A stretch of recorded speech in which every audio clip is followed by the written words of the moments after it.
سلام بچه ها، خوبین؟ فرنم سلام، سیدعلی حسینی سلام، یاغمور یا اون باران اگه اشتباه نکنم سلام. خوبم شکر. یه ذره بچه ها لایک کنید که بریم سریعتر داستان سیاوش رو براتون بگم، ببینیم آقا جوادینا هم بیان. حالا مستر ای نمیدونم برسه یا نه. علی جان سلام عزیزم. سیدعلی حسینی مرسی.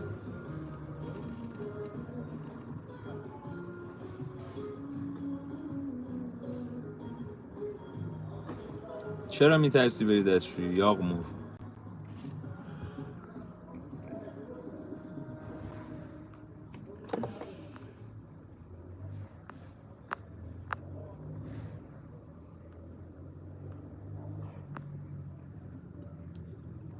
یاغمور اولین بار اومدی؟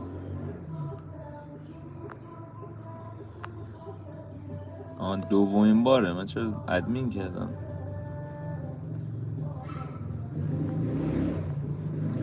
تاریکه؟ خب روشن کن. مهدی میشه امشب داستان نگی؟ ببخشید ولی خواهش می‌کنم. ترنم جان برو لایو دیگه، چون من میخوام این داستان رو تموم کنم. من معذرت میخوام، باید این داستان رو بگم تمام بشه بره.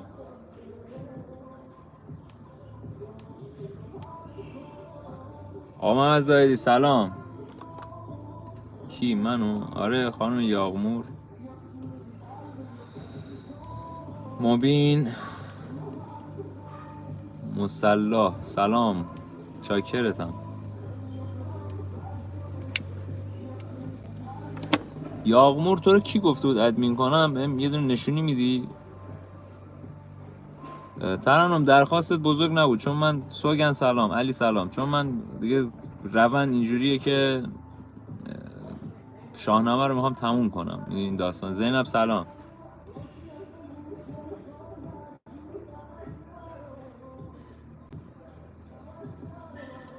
امید زارعی سلام عزیز.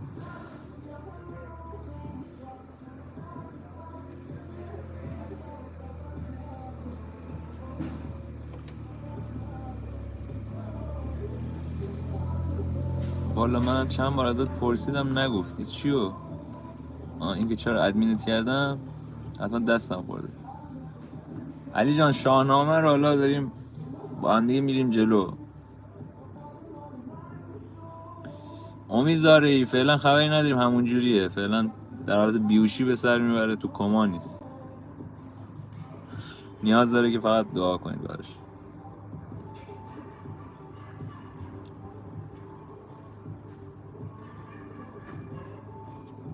الان دیگه کسی دیگه ادمین نیست که زینب.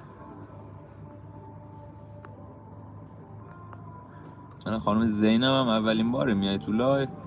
چرا اینا همه اولین بارن؟ 3 هفته پیش چنل زدی. محسن یعقوبی سلام سلطان. ترنم هوشیاریش بیشتر شده. نماز نمیخونی؟ نه داداش. عباس گلپرور سلام. وقتی یکی بهت گفت خیلی مهربونی خوشحال نشو، مهربونا زود فراموش میشه. واقعا. بیژن و منیجر رو گفتی؟ نه. امین سلام.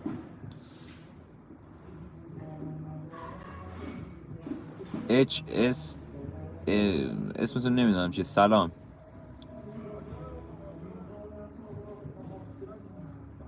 ماشینت چیه زینب؟ BMW باشه مثلا تاثیرش بیشتره. پرایدو.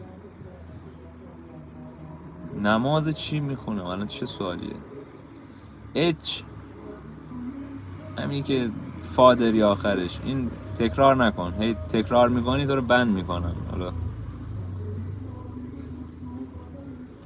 کاپتان سلام. نفس جان سلام. پاندا لش سلام. کجایی هستی؟ رشت. قربون دشم، من خوبم، تو چطوری؟ سلام عزیز. سلام حسین جان. 20 بار تو لایو بودم. علی 20 بار تو لایو هم بودی؟ آفرین. ولی الان اولین بار تو لایو هم میشه. حالا شاید اولین بار پیام دادی. مهدی پاستا جون چه زیبای خفته، هر ثانیه مردم برای تو بمیره. فراد جان سلام عزیز، چاکرم. نه من امروز صبح اومدم. زینب جان خیلی خوش اومدی.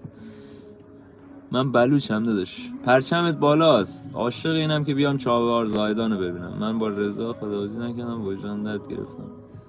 سلام علی.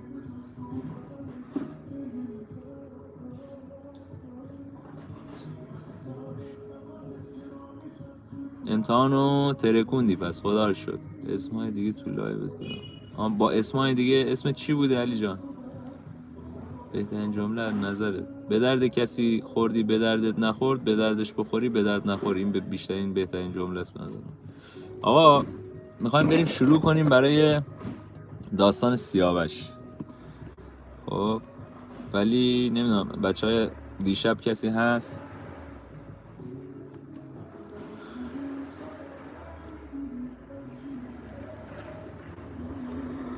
بنازم چکرتم.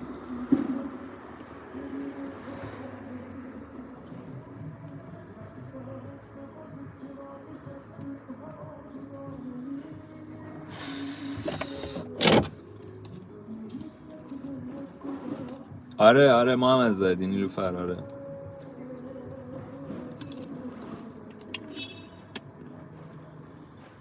زهرا فاطینا با چند تا دیگه. حالا چرا با علی الان؟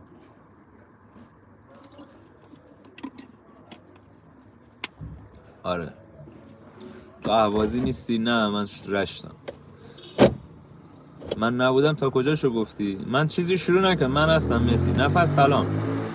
خب بچه ها دیشب ما سیاوش رو شناختیم که سیاوش اصلا کیه.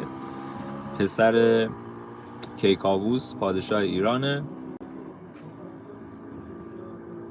و به خاطر حماقت پدرش مجبور شد که ایران رو محمد زدی تهران نمیدونم سمت ستارخان. الکس سلام. الکس که نمیدونم انگلیسی. بچه دو تا بزنید رو صفحه لایک. تا اینجا گفتیم که بچه یه چیزی بهتون بگم. ادمینا کاپتان کسی رو الکی هایت نکنید، فقط فوشداد هایت کنید دیگه، خود میدونیم استادی. و اینکه اگه کسی جدید اومد من حواسم نبود حتما بهش سلام بگید، یه خوش آمد بهش بگید. الان میخوای داستان شاهنامه تعریف کنی؟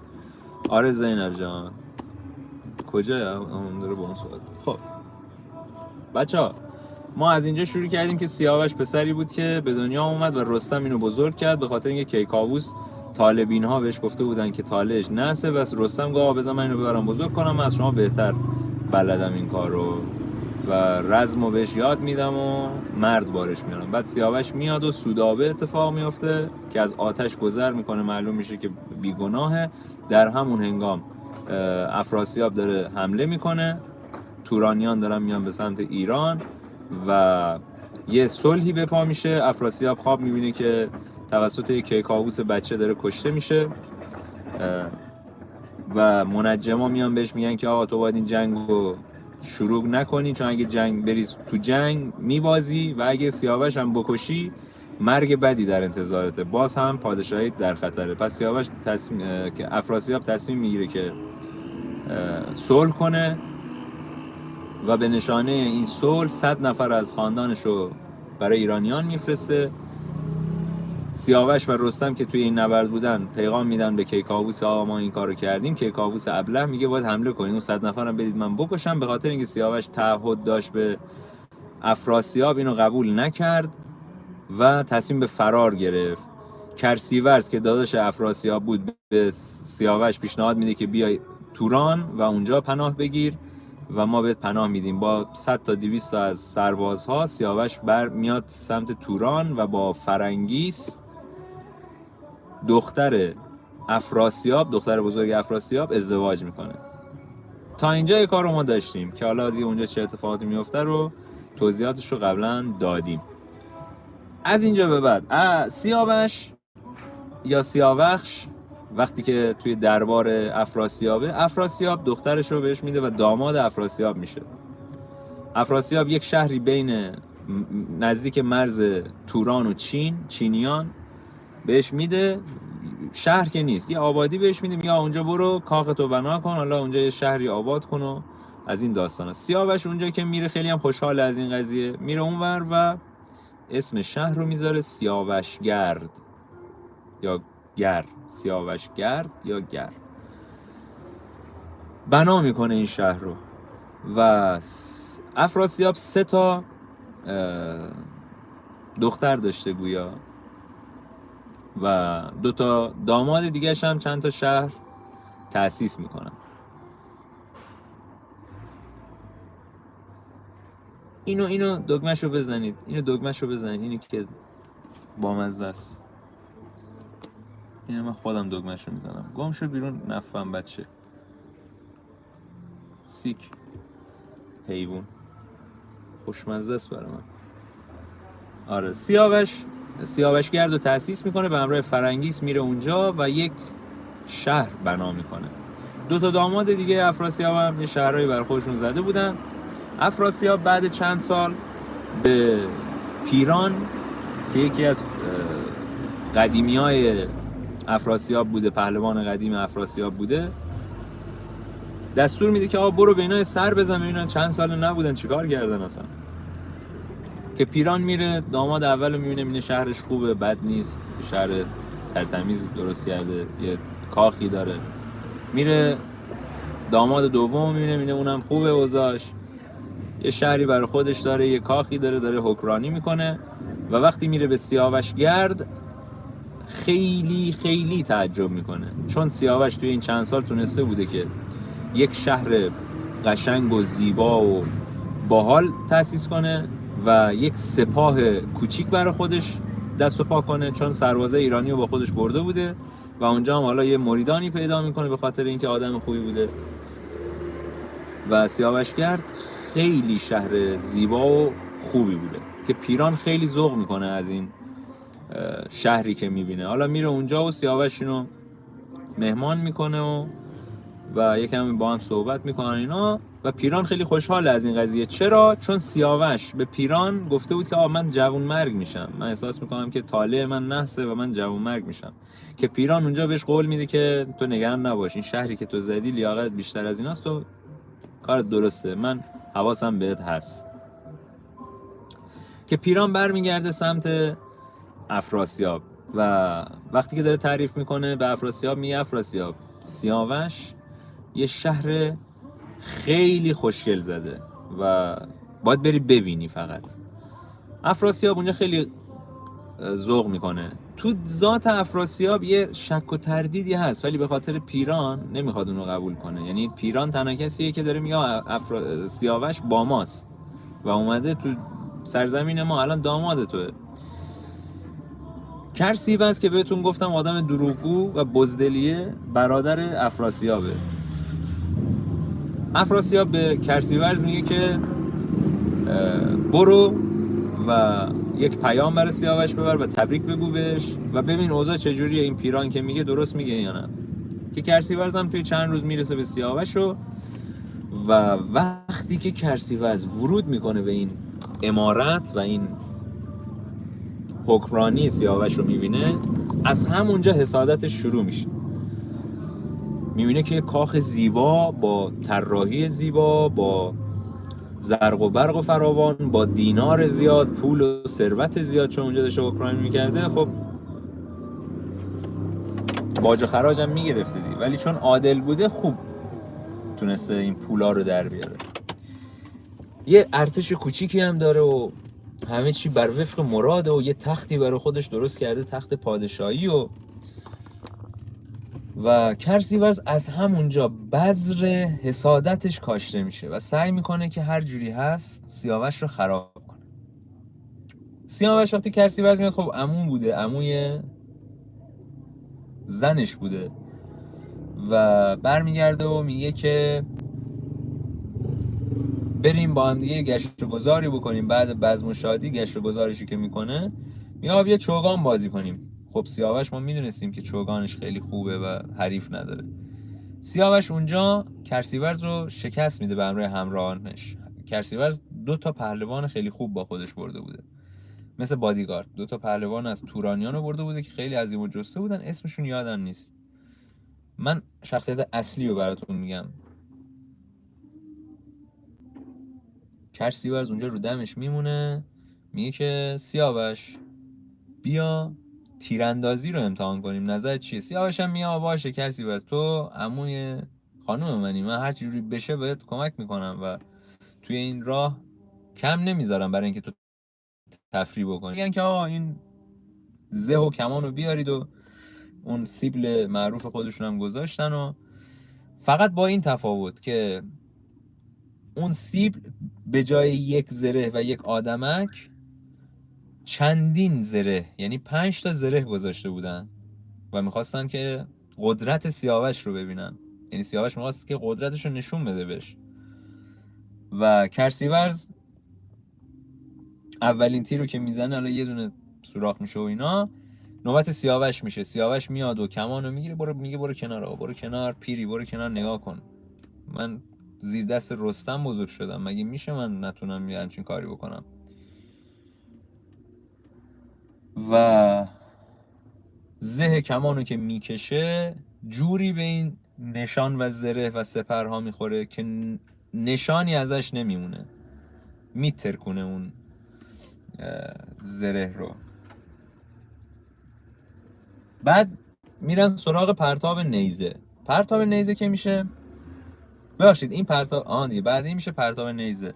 پرتاب نیزه که میشه، سیاوش سوار اسبش میشه و میگه که آقا سپر گیلانی بیارید. یه چیز جالب بهتون بگم، توی شاهنامه اسمی از گیلان تا حالا نیومده بود، ولی چون سپر گیلان خیلی معروف بوده و خیلی مقاوم بوده، میگفت سپر گیلانی بیارید. و 2 تا سپر گیلانی به همراه 2 تا سپر چوبی رو میزنن روی اون آدمکه.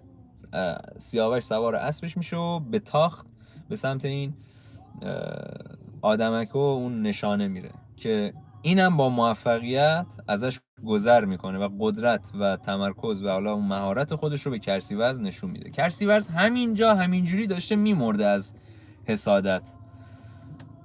این اتفاقات هم که میفته خیلی خیلی رو دمش میمونه و پیش خودش میگه آقا این الان اینجوری داره میکنه، 2 فردای دیگه من باید بعد افراسیاب بشینم. اگه افراسیاب بمیره این 100% تخت پادشاهی رو میگیره.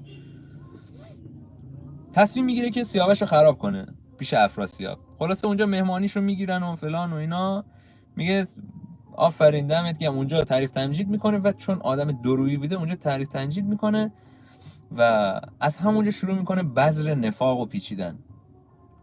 به سیاوش میگه سیاوش تو احساس نمیکنی که اینجا داری این کارا رو میکنی افراسیاب بهت شک کنه و اینا؟ سیاوش میگه نه، من دارم چیکار میکنم، من در رکاب افراسیابم، من پناه داده، من دخترش رو دارم. یه تلنگری به سیاوش زده. برمیگرده سمت در آخر کرسیورز به سیاوش میگه بیا کشتی بگیریم، اینا رو ول کن، من پهلوان کشتیگیرم، بیا با هم کشتی بگیریم.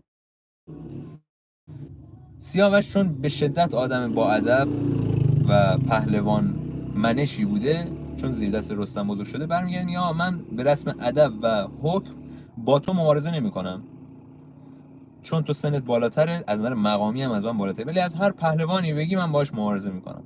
که کرسیورز اون 2 تا پهلوانی که بهتون گفتم خیلی قوی جسته و درشت بودن، به اونا میگه شما 2 تا بیاین، یکی از شما بیاد برای مبارزه. سیاوش میگه نه، یکی نه، 2 تاشون رو بگو بیاد.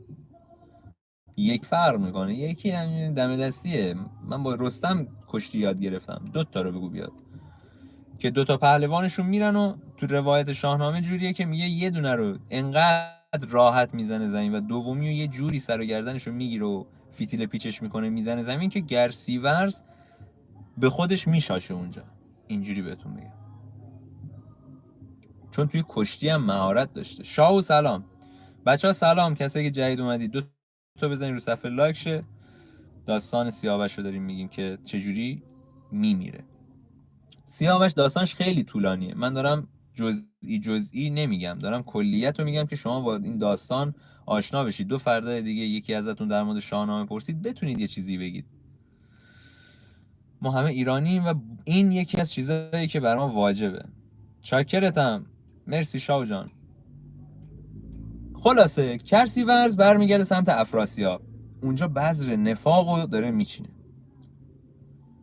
به افراسیاب که میرسه، افراسیاب میگه خب کرسیورز چه خبر؟ میگه افراسیاب اونجا اوضاع خرابه. میگه چرا؟ میگه تو به سیاوش مکان دادی، جا دادی، قدرت دادی، اون الان داره با با حاکمان چین و ماچین و روم داره ساخت و پاخت میکنه که به ما حمله کنه و ما رو نابود کنه. با ایران دستش توی کاسه است، ایرانیان دستش توی کاسه است. یه جورایی میخواسته شک و تردید رو دوباره بندازه تو دل افراسیاب. افراسیاب همینجوریش که شک داشت، همینجوریش که آدم بچه نبود، اونم میومد اینو انگولک میکرد، افراسیاب بیشتر خونشو میخورد. که اونجا یه حسی به افراسیاب گفتش که برگرد دوباره اون ذات پلید خودتو نشون بده. افراسیاب اولش خیلی خشمگین میشه، میگه که جدی میگی و اینا، اون داره این کارو میکنه، داره خیانت میکنه به من.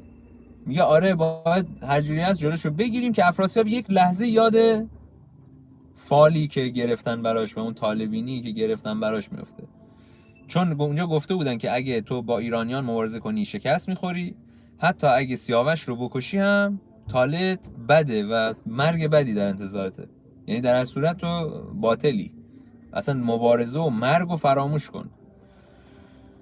که دوباره افراسیاب یه ذره فروکش میکنه، میگه کرسیورز ما درسته که تو میگی، خب حرفتو قبول دارم، ولی ما تا زمانی که بهانه دستمون نده ما نمیتونیم کاری بکنیم. که یه راه داریم که بهش هدایا بدیم و یه سری وسایل بدیم، بگیم برگرد ایران، نمیخوام بکشمش، چون اینجوری همه جا بعد میگن آقا افراسیاب دامادش الکی کشت، چون ما هیچ بهانه‌ای نداریم، هیچ مدرکی نداریم. دوباره کرسیورز اونجا یه انگولکی میکنه، میگه که افراسیاب حواست باشه تو این کارو نکنی ها، بفرستی ایران این از زرت و پورت ما همه خبر داره، از زیر و بم ما خبر داره، تو دیوانه ای مگه؟ این همه توران رو رفته، اون الان دیگه میدونه چی به چیه، از کجا ما ضعف داریم، کجا نقطه قوت ماست. اون بره ایران، ایران به ما حمله میکنه تو باطلی. افراسیاب میگه چیکار کنم پس؟ میگه باید اینو بکشیم. افراسیاب میگه باید بهانه‌ای داشته باشیم اینو بکشیم دیگه. افراسیاب میگه که باشه آقا تو برو بهش پیغام بده که بدون سپاه باید بیای پیش من، یا نه میگه با سپاهت بیا، سپاهتو بده به من نیاز دارم سپاهتو فلان و اینا. ببینیم چی میگه. اگه اینو مثلا تایید نکرد ما یه بهانه‌ای داریم که سیاوش رو بکشیم. میگه ما این از دستور ما پیروی نکرده. آقا مهدی سلام، آقا جواد سلام، مخلصم، چاکرتم. بچه‌ها ما تا اینجا فهمیدیم که سیاوش یه سیاوش گردی تأسیس کرده، یعنی شهری تأسیس کرده که افراسیاب بهش داده بود و اونجا داشته پادشاهی میکرده.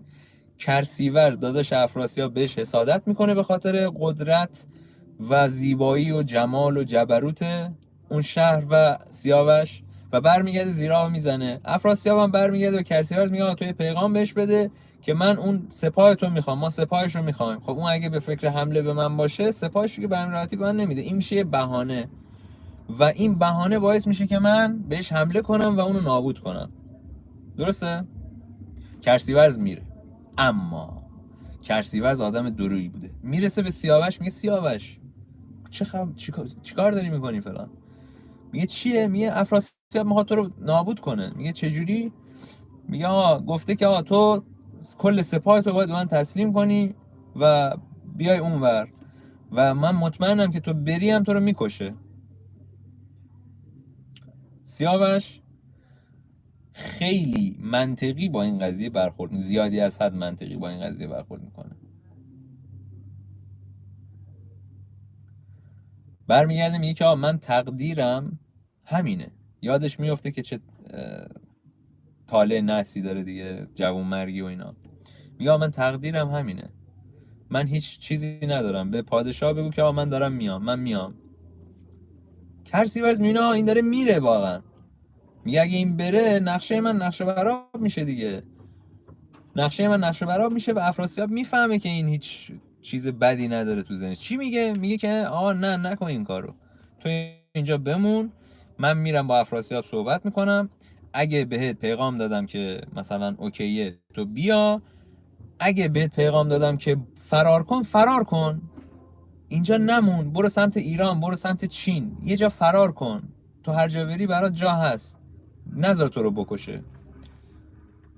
سیاوش میگه باشه آقا، حالا که تو اینو میگی قبول. و سیاوش هم همش به این تاکید داره که آقا من چه گناهی کردم و هیچ شکی به کرسیورز نمیبره. کرسیورز بهش میگه که اون دیگه اونجوریه دیگه، اون خله، اون یه اونو میگیره، تصمیم میگیره یه کاری بکنه، الان هم هیچکی جلودارش نیست. و سیاوش میگه باشه تو برو، اگه بهم پیغام دادی که بیا من میام. کرسیورز برمیگرده به سمت افراسیاب، به محض اینکه ورود میکنه با گریه و زاری شروع میکنه با افراسیاب صحبت کردن. افراسیاب میگه چی شده آقا؟ اون بهت حرفی زده، چی شده؟ چرا اینجوری داغونی؟ کرسیوز برمیگرده میگه افراسیاب اینا اصلا به من محل ندادن، گفتم گم شو، افراسیاب کیه، فلان کیه، دخترت کلا ما تو مبهوت سیاوش شده، تو از دخترت هم دیگه امیدی نداری، دخترش زن سیاوش بوده دیگه. میگه فرنگیس ما تو مبهوت و غلام حلقه به گوشه. جا داری تو؟ آره چی بود؟ شاید رو بندازم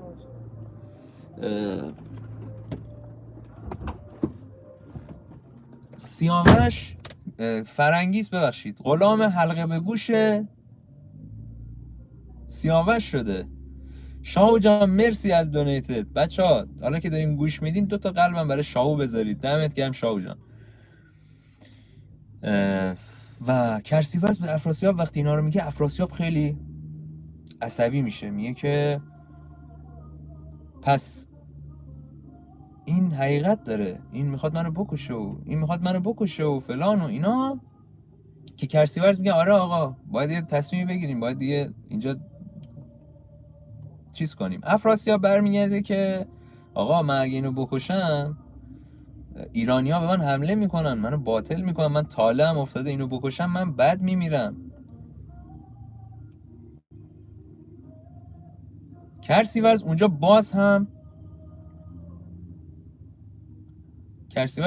هم نیرنگ میکنه، میگه که آقا تو نگران نباش، تو افراسیابی، تو پادشاه فلانی، تو دیگه چرا میترسی، تو ایران رو شکست میدیم، یا اون رستم میاد فلانی میاد منو دهنمون سرویس میکنن. خلاصه سرتون دادن. کرسیوز راضی میکنه افراسیاب که سیاوش رو بکشه، ولی افراسیاب ته دلش بازم راضی به این قضیه نیست و میخواد اینو زنده نگه داره تا جای ممکن. کرسیوز که از این جریان باخبره به سیاوش پیغام میده که آقا فرار کن فلان، همچنان داره چیز میکنه. سیاوش برمیگرده میگه که نه من فرار نمیکنم، بهش بگید که اگه میخواد بیاد. کرسیوس بهش میگه لشکر داره میاد به سمتت. سیاوش به فرنگیس داره صحبت میکنه، فرنگیس زنشه، میگه فرنگیس چیکار باید بکنیم فلان، تقدیر من همینه. فرنگیس هم برمیگرده میگه سیاوش فرار کن دیگه، تو فرار کن، نگران نباش، من اینجا هستم، با من کسی کار نداره. سیاوش میگه که نه این تقدیر منه و من باید باش روبرو بشم، دیگه از فرار خسته شدم، من از سرزمین مادریم فرار کردم، من از ایران کردم دیگه، اینجا هم فرار کنم دیگه هیچی دیگه، بذار نام من به نیکی یاد بشه. ولی اینو یاد باشه من یه وصیت میکنه و یک پیش بینی میکنه، یه پیش بینی من اینه منو میکشن، تو یک پسر به دنیا میاری اسمشو بذار کیخسرو، اون پسر من انتقام منو میگیره. یه جورایی داره کد میده به ادامه داستان. و با فرنگی صحبتاشو میکنه، لشکر افراسیاب به همراه افراسیاب و کرسیورز میان سمت سیاوشگرد. سیاوش خودشو تسلیم میکنه و میره سمت آشتی کردن، ولی کرسیورز بهش میگه آقا تو لباس رزم بپوش بیا، تو لباس رز بپوش بیا که بگی آقا من برای تو میخوام بجنگم، با تو نمیخوام بجنگم، یه همچین چیزی. سیاوش هم این کارو میکنه و میره، همچنان به کرسیورز اعتماد داره. به محض اینکه میرسه سمت کرسیورز و افراسیاب، کرسیورز چهره واقعی خودش رو نشون میده، برمیگرده به سیاوش رو میکنه، میگه سیاوش تو فکر کردی کی هستی؟ این نمیذاره صحبت کنه. میگه تو فکر کردی کی هستی؟ اینجا شهر ارت مگه؟ از ایران بلند شدی اومدی اینجا برای ما داری دم تکون میدی ها؟ میخوای مبود کنی؟ سیاوش یو دال میاره، میگه که کرسیور تو چقدر درویی، تو فلان کردی. افراسیاب من قصد جنگ ندارم با فلان، من تا حالا دیدی به سرپیچی کنم اینا؟ که کرسیورز اونجا نمیذاره این داستان ادامه پیدا کنه، سریع میخواد این قضیه رو حل و فصل کنه دیگه، چون اگه بفهمن کرسیورز رو نابود میکنن.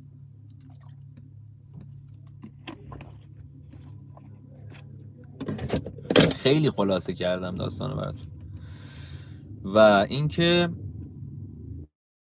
کرسیورز به یکی از اون چیزا بود که با این کشتی گرفتن، این هر دوتاشون رو زد زمین، رو دمش مونده بود.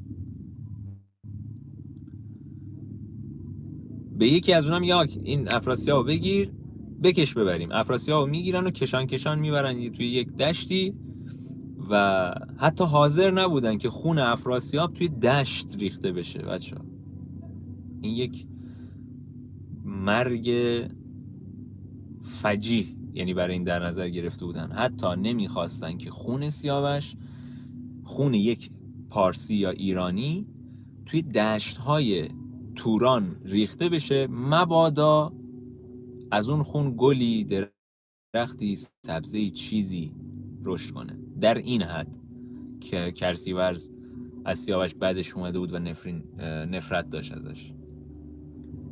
کرسیورز دستور میده که سر سیاوش رو ببرن و یک تشت زیرش بذارن و اون خون سیاوش رو توی تشت بریزن.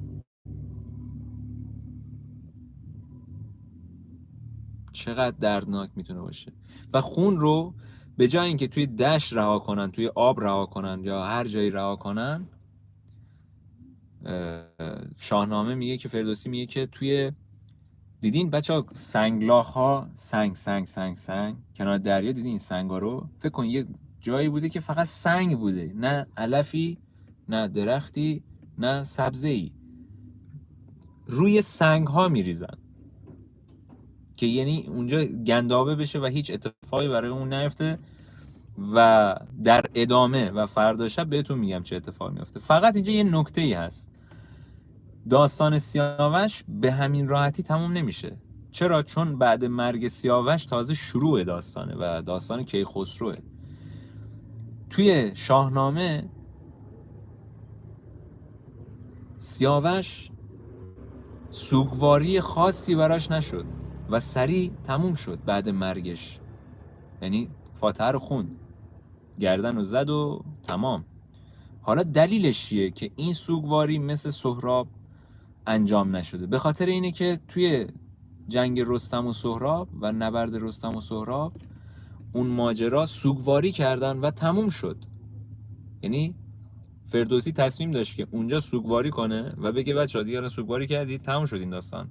اینجا سوگواری نکرد چون این مرگ خیلی مرگ بزرگ و دردناکتریه و کلی اتفاق بعد این مرگ قرار بیفته و اجازه نمیده که شما سوگواری کنیم. یا آقا تو این مرگ اینو داشته باش، مرگ اینو داشته باش توی ذهنت.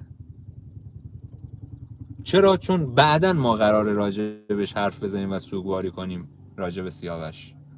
امیدوارم که تا اینجای قضیه بهتون خوش گذشته باشه. من یه ذره حالم خوب نیست، خب امشب اصلا حالم میزون نیست، نتونستم با آب و تاب بیشتری براتون تعریف کنم، وگرنه سعی میکنم از شبای بعد این نیم ساعت یه ساعتی که ما به شاهنامه و این روایت فردوسی داریم میریم جلو، من هر شب نیم ساعت براتون این کارو میکنم بچه، نیم ساعت تا یک ساعت این شاهنامه رو میخونم. الانم 50 دقیقه طول کشیده، 45 دقیقه طول کشید. و ازتون یه خواهش دارم، این که بچه ها واقعا گوش بدید و واقعا لذت ببرید از این قدرت ما ایرانی‌ها رو نشون میده. ادبیات ایران، داستان‌های کهن و کهن الگوهای ما. چرا ما باید بریم هکتور رو قبول کنیم، چه میدونم تور رو قبول کنیم، بتمن رو قبول کنیم؟ خیلی چیزهای دیگه هست که ارزشش از اونا بیشتره و به نظر من شما به جای اینکه برید چیزایی رو ببینید و چیزایی رو بشنوید که به درتون نمیخوره، فوش و دریوری و اینا بشنوید، این نیم ساعت 40 دقیقه تو لایو من این شاهنامه رو گوش کن، بعد هر جا میخوای برو تو لایومون، برو جایی که بهت خوش بگذره، ولی این تو ذهنت بذار بمونه که من نیم ساعت شاهنامه گوش دادم تو عمرم. میدونی؟ شاهنامه گوش کردم تو عمرم. نشه دو فردای دیگه شما 40 سالت بشه، بان ما که داره همینجوری از بین میره، شاهنامه هم که همینجوری داره از کتابای ادبیات و درسی و همه چی داره کنار گذاشته میشه. نشه 40 سالت بشه نفهمی فرق کیکاووس و افراسیاب و اصلا ندونی افراسیاب پادشاه ایران نبوده، پادشاه توران بوده. میدونی؟ فقط اسمشو شنیده باشی، حتی ندونی این کیه، ندونی رستم کیه، ندونی سهراب کیه. من دارم سعی میکنم توی لایوام یه چیزی رو حداقل اضافه کنم بهتون. همین. چاکر همگی هم. از الان دیگه در خدمتتون هستم. جوجه سلام. مهرداد یه همه رو بستن. بدو خب چی؟ بیرونه، میخوای نگاه کنید، این بیرونه بچه. هنوز این آخرین مشتری ها نشستن و ولکن ماجرا نیستن. اونم آرمان و ایناست، اینم شهرداریه دیگه. و اینکه جایتان خالی، لیگتان پرتغالی. آقا مهدی دمت گرم، حضرت رسول احسن. من نوکرتم همین جان، کاری نمی‌کنم. سید علی سلام. نفس سلام. آقا جواد یارو لایو گذاشته رفته خوابیده دیگه، حالا نمیدونیم. خسته نباشید داشتم. شو جان نوکرتم شاو. دمت هم گرم بابت دونیت، خیلی ممنون. این حمایتی که می‌کنید ممنونم. نه همه رو بستم. مهدی بذار آلمان تا رشت جا تو. دانیال نوکرم شاه، چاکرتم سلطان، قلب داداش، چه خبر؟ عالی بود، ممنون، خسته نباشید. خواهش میکنم اسمتون چیه؟ من نمیتونم. گرشاس به گربه اسمتون نمیدونم چیه. نوکر تمام مرداد. مهدی سلام، چطوری؟ ملو سلام.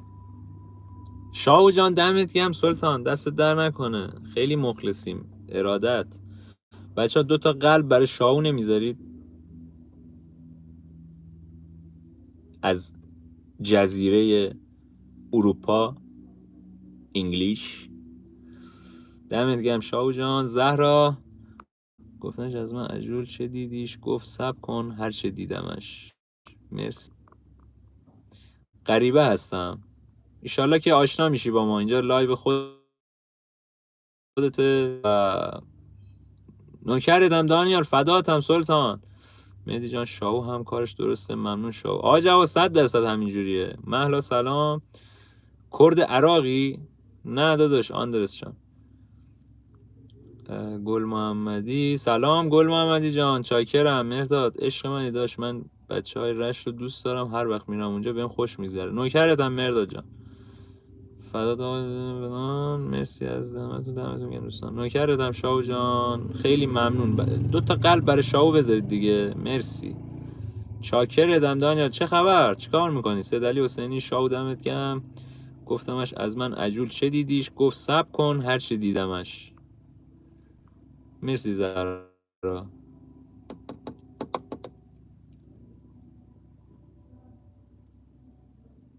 ممنونم از این که حمایت کردی شاو جان. حالا چه کم چه زیاد دل میخواد، همون $1 $2 واقعا دل میخواد.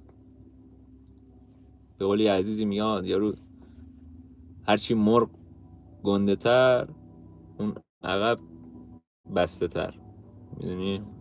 و واقعا دل میخواد اینکه شما تو شهر غریبی، حالا در اون شکی نیست، کشور غریبی، و این حمایتی که داری میکنی، همین $1 $2 بچه‌ها بعضی وقتا از $100 بیشتر به آدم مزه میده. اینجوریه که یه نفر هست حواسش بهت هست، میدونی، داره تو نگاه میکنه، دوست داره تو حمایت بشی. آره من چون تنها چیزی که از این ور میدارم از یوتیوب همین دلاریاست دیگه، ریالیا رو که ور نمیدارم. راستی خانم نفیسه اگه تو لایو هستید ممنونم ازت. یه 3 میلیون کمک کردم به اون آقای 33-4 ساله که بهتون گفته بودم بعدش خیلی خرابه. واقعا نمیتونم بیشتر از این کمکش کنم و خانم نفیسه زحمت کشیدن این 3 میلیون رو زدن و دمشون هم گرم، چون شماره تماس و آیدی پیج و همه رو به خانم نفیسه دادم و دستشون درد نکنه. خیلی ممنونم. مهدی سرما خوردی؟ نه نفس. علی جان پشمام چرا؟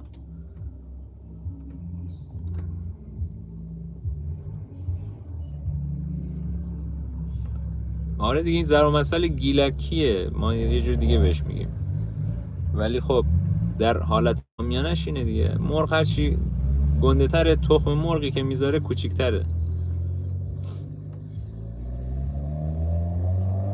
چطوری مهدی؟ من علا شکر. من یه به زودی حتما خیلی بیشتر از این چیزا حمایت میکنم، مطمئن باش، به خصوص آخر پروژه میلادی هر ماه از 25 شما. نوکرتم شاو جان. نه عزیز، نه من نگفتم که شما کمک کنی یا نکنی یا بکنی که سلطان. من میگم همین که شما $1 $2 میزنی برای من یک دنیا قلب من توی کشور غریبی. والا این بدبختی ماست، حالا خوشبختی ماست چیه؟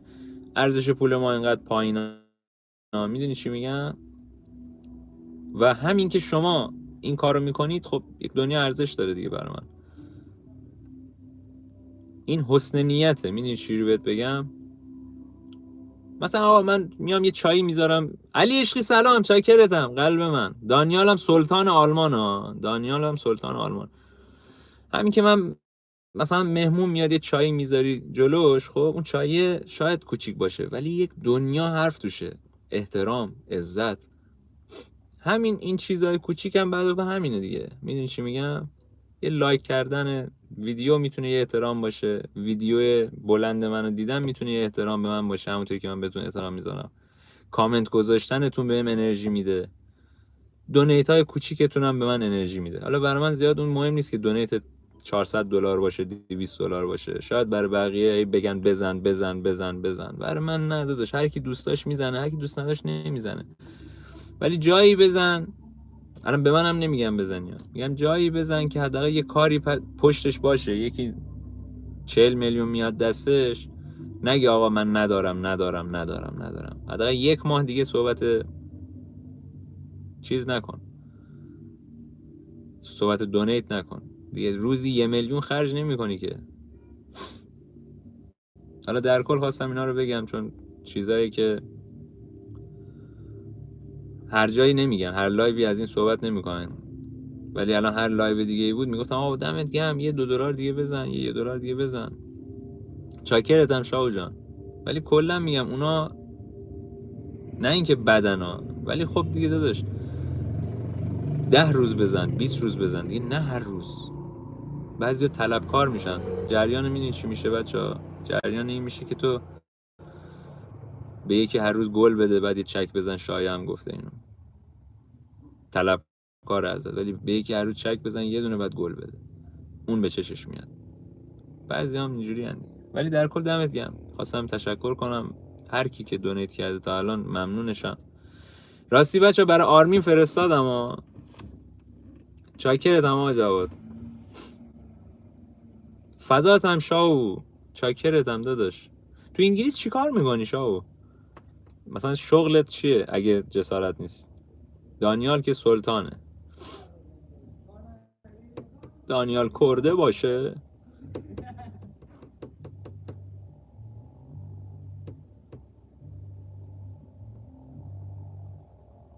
چی؟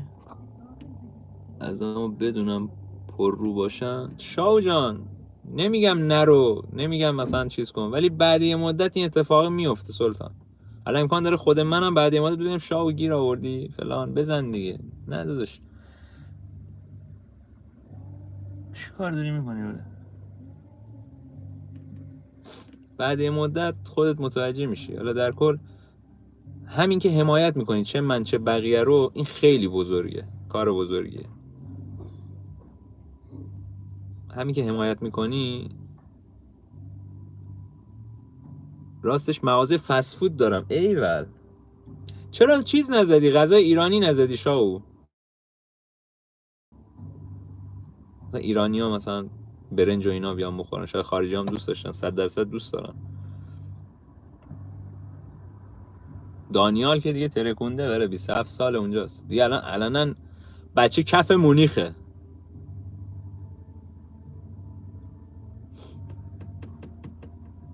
هم تا یه دقیقه رفتم داستان تموم شد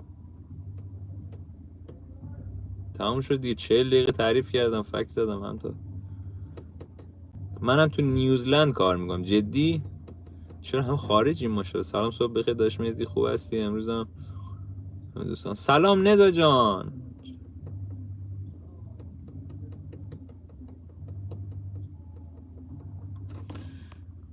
تا مهدی لایو بذاره. آخه مالا جانم علی عشقی، چاکرتم. سرهنگ مایی زینب دوتا. من از این لحظه همتا. تو الان همون زینبه ای که الان همتا کردی، اوکیه؟ آره داداش، اونجا کار میکنم، کارم هم خجالت بکش بابا، خجالت بکش. تو چقدر میتونی خوشمزه باشی؟ نمیفهم.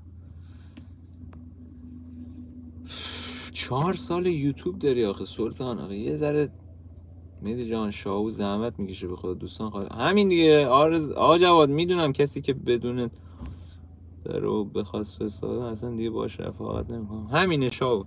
آقا جواد میدونی چیه میگم؟ که همیشه هم من گفتم دیگه، خودت هم دیدی، شاهد بودی دیگه سلطان. گفتم آقا کسی که خارج از کشوره اگه واقعا برای دونیت میزنه داره براش زحمت میکشه. خدایی برای سنتش داره زحمت میکشه. شاید پولی نباشه، $10 براش شاید پولی نباشه، پولی کافیش باشه، خب ولی برای همون زحمت کشیده. خیلی سخته. حالا شاید برنامه‌های دیگه ای داره، اون $10 رو میتونه بزنه برای مثلا بستگانش. میدونی چی میگم؟ اون 1 میلیون 2 میلیون رو میتونه بزنه برای بستگان خودش. ولی همین که میاد انجام میده این کار رو، دل بزرگی داره دیگه، داره زحمت میکشه دیگه. سوء استفاده نباید کرد از این جریان. من هر شب بخوام صحبت اینو بکنم که تو دونیت بزن، این میشه سوء استفاده. و خیلی هم بچه‌ن تو لایف هستن سنشون پایینه. من این کلمه بچه رو میگم، بچه‌ها بد برداشت نکنید. منظورم که سنشون پایینه، تجربه کمی دارن، 5 تومن 10 تومن 50 تومن دونیت میزنن. خب در صورتی که پدر مادرات زحمت کشیدن، هر شب هم این کار رو برای مثلا یه سری شاید انجام بدن. خب اون 5 تومن جمع میشه در طول ماه، میشه 10 میلیون 5 میلیون. یه همچین آدمی که داره اینجوری مثلا دونیت میگیره، خب دیگه نباید یه ماه حداقل باید بیاد بگه آقا من اوکی ام بچه‌ها، دیگه پولی نیاز ندارم. نه اینکه بیاد هی درخواستش رو بیشتر کنه. اون کسی که دونیت میزنه دلی دونیت میزنه دیگه، سوء استفاده نباید کرد ازش. اینم نمیدونم چرا رفتیم تو بحث این جریان، ولی کلا اینو بهتون بگم که اگه جای دیدی دارن سوء استفاده میکنن، نرید. چه این لایو چه جای دیگه، اصلا مهم نیست. چون چیزی که بهتون یاد نمیدن.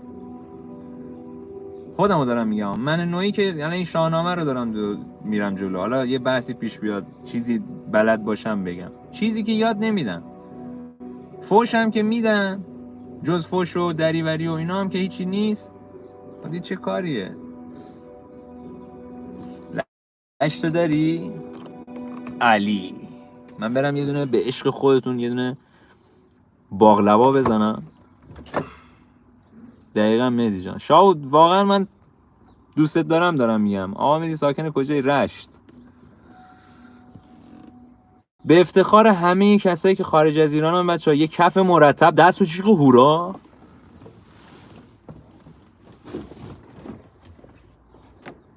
تلفن نزن.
داشتی؟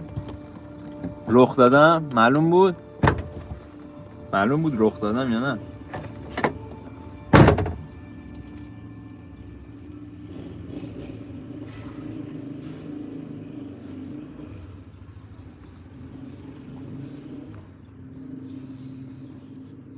فداتم شاو جان.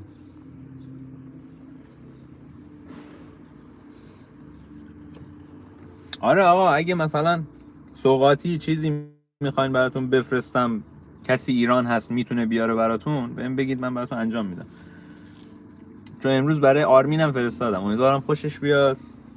چون یه چیزی هم بهتون بگم، چون یه نفر دیگه داشت میبرد اینا رو، یه نفر دیگه داشت براش میبرد و حالا منم زیاد رفاقتی باش نداشتم، یعنی رفیقامون بودن، من نتونستم وسیله زیادی براش بدم. حالا یه چند تای کلوچه، یه ذره کوکی، رشته خوشکار و دلار. خب اون رفیق ما هم حالا دیگه بیادبیه، چوسیه دیگه، یارو داره میره ترکیه، مثلا امکان داره بگه من برای خودم جا ندارم، حالا من برای تو بخوام چیز کنم، مثلا اینقدر در اینقدر و مثلا من به زور تونستم انجام بدم که بفرستم براش. ولی اگه خودتون کسی تو ایران هست، مثلا دایی، خاله، عمه، مادر، خواهر، که قراره بیاد سمت شما، میدونی چی میگم؟ قراره بیاد سمت شما، من انجام وظیفه میکنم. پولی هم از سمتتون نمیخوام فکر کنید پول میخوام، نه داداش، در حد وسعم، در حد توانم میتونم براتون یه دونه کلوچه‌ای چیزی بفرستم. چون میدونم خارج از کشوری دلت لک میزنه برای اینکه مثلا یه چیزی از ایران بیاد، یه طعم ایرانو بده. حالا چیزا گفتن نیست. آرمینم بنده خدا بنز کافی برای من دونیت زده. این اصلا کاری که من براش کردم کار خاصی نیست. براش یه ذره سوغاتی فرستادم که مزه کنه، تا حالا نخورده به خاطرم. نمیدونست دلار چیه مثلا. گود سلام یا گود نه ریو کسافت نفهم. اسمش چیه؟ این آرمانه بابا نرده چهار صفه. سلام. باور کن خدا قسم اجازه ندادم هیچ شخصی تو زن چیزی برام بفرسته حتی یک بار. شاو جان بعضی وقتا داداش تو این اسمش زحمت نیست که، این اسمش رفاقته دیگه سلطان. صالح جان سلام. لایو نذار همتا، من پیشنهاد بهت میدم لایو نذار، جز اعصاب خوردی هیچی برات نداره. اگه فقط صرفا میخوای لایو بذاری دونیت بگیری، من از الان بهت میگم تهش 3 ماهه بعد مشکل روانی پیدا میکنی. حالا من دارم بهت میگم همین روزا باید برات وقت بگیریم.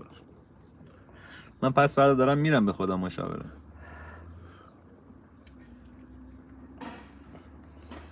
جز اعصاب خوردی و روان پاکی چی نداره. من اتفاقا اگه بتونم شاو وظیفه نیست داداش، تو هم رفاقت داری میکنی. سلام الیاس جان، الیاس صبحانی خوبی؟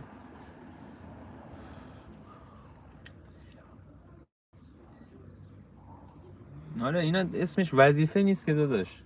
نه تو آرمین بقیه دانیال اینا وظیفه نیست. علی عشقی که میاد اینجا خیلی من لطف داره، جواد جهانی وظیفه نیست که داداش، رفاقت دیگه. من اگه دنبال چیز دیگه بودم که مثلا 24 اینجا باید میشستم لینک دونیت میذاشتم گفتم بزنم.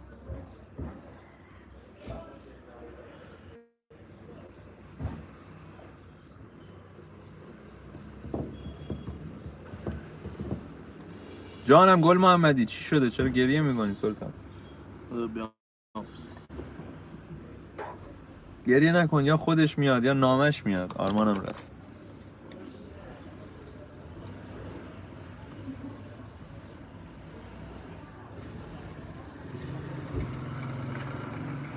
قربونت غریبه، برو مواظب باش. ما که اسمتو ندونستیم چیه، ولی خب مهدی دستت حلقه داری یعنی متأهلی. متأهل نیستم، متعهدم شاید.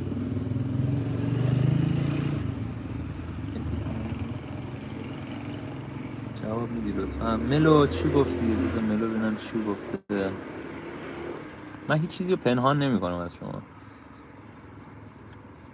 نه نمیخوام دیگه لایو نذارم که. میگم یکی میاد میگم من میخوام لایو بذارم. سلام محمد.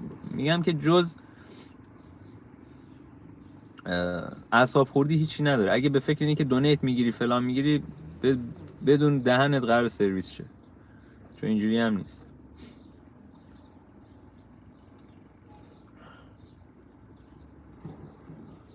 کدوم شهرید؟ من رشت، گیلان، استان گیلان. دیدی تو شاهنامه هم یه دونه سپر اسمش گیلانی بود، چون مردم گیلان حالا می ساختنش اسمش گیلانی بوده شاید. سلام فائزه. موضوع لایف چیه؟ محمد صالح جان، ما شاهنامه رو تا یه حدی رفتیم جلو. هر شب قراره که نیم ساعت 40 دقیقه‌ای داستانای شاهنامه رو نه اینکه بخونم براتون چنین گفت رستم به زال، نه اینجوری نه، یه سری داستانوار میریم جلو و با مزه تعریف میکنیم که کیف بده بهتون. الان هم داریم دوره هم صحبت میکنیم سلطان، چون داستان سیاوش تا یه جایی تا مرگ سیاوش رفتیم و استاپ کردیم تا فرداشم.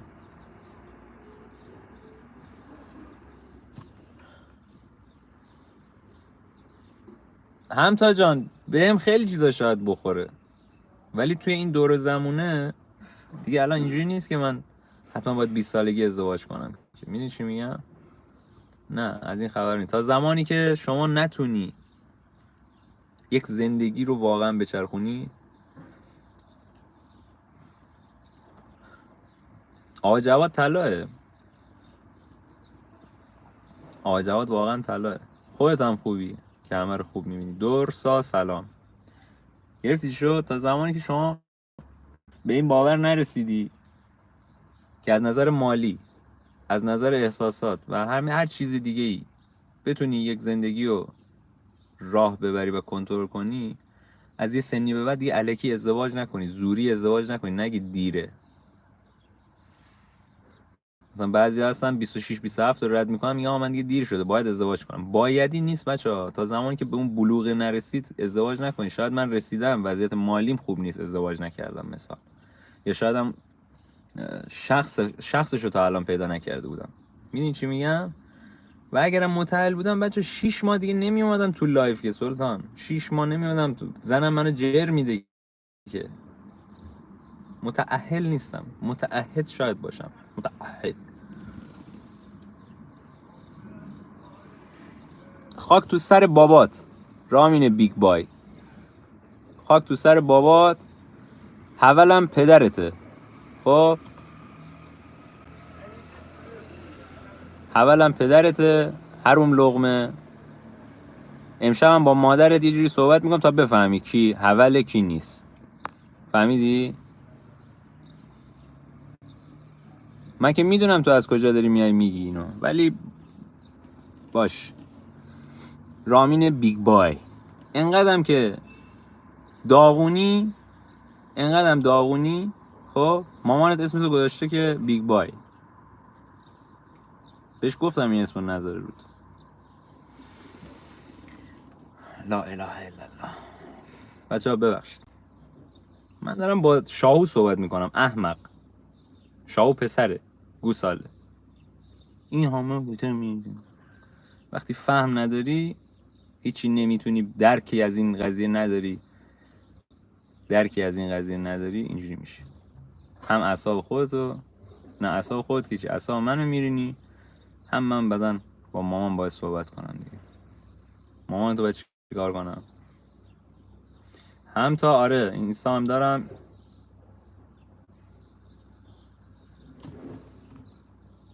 فرمان جان سلام. میگه نه خب فایده نداره، بعد پول خود طلا را میگیرن ازت.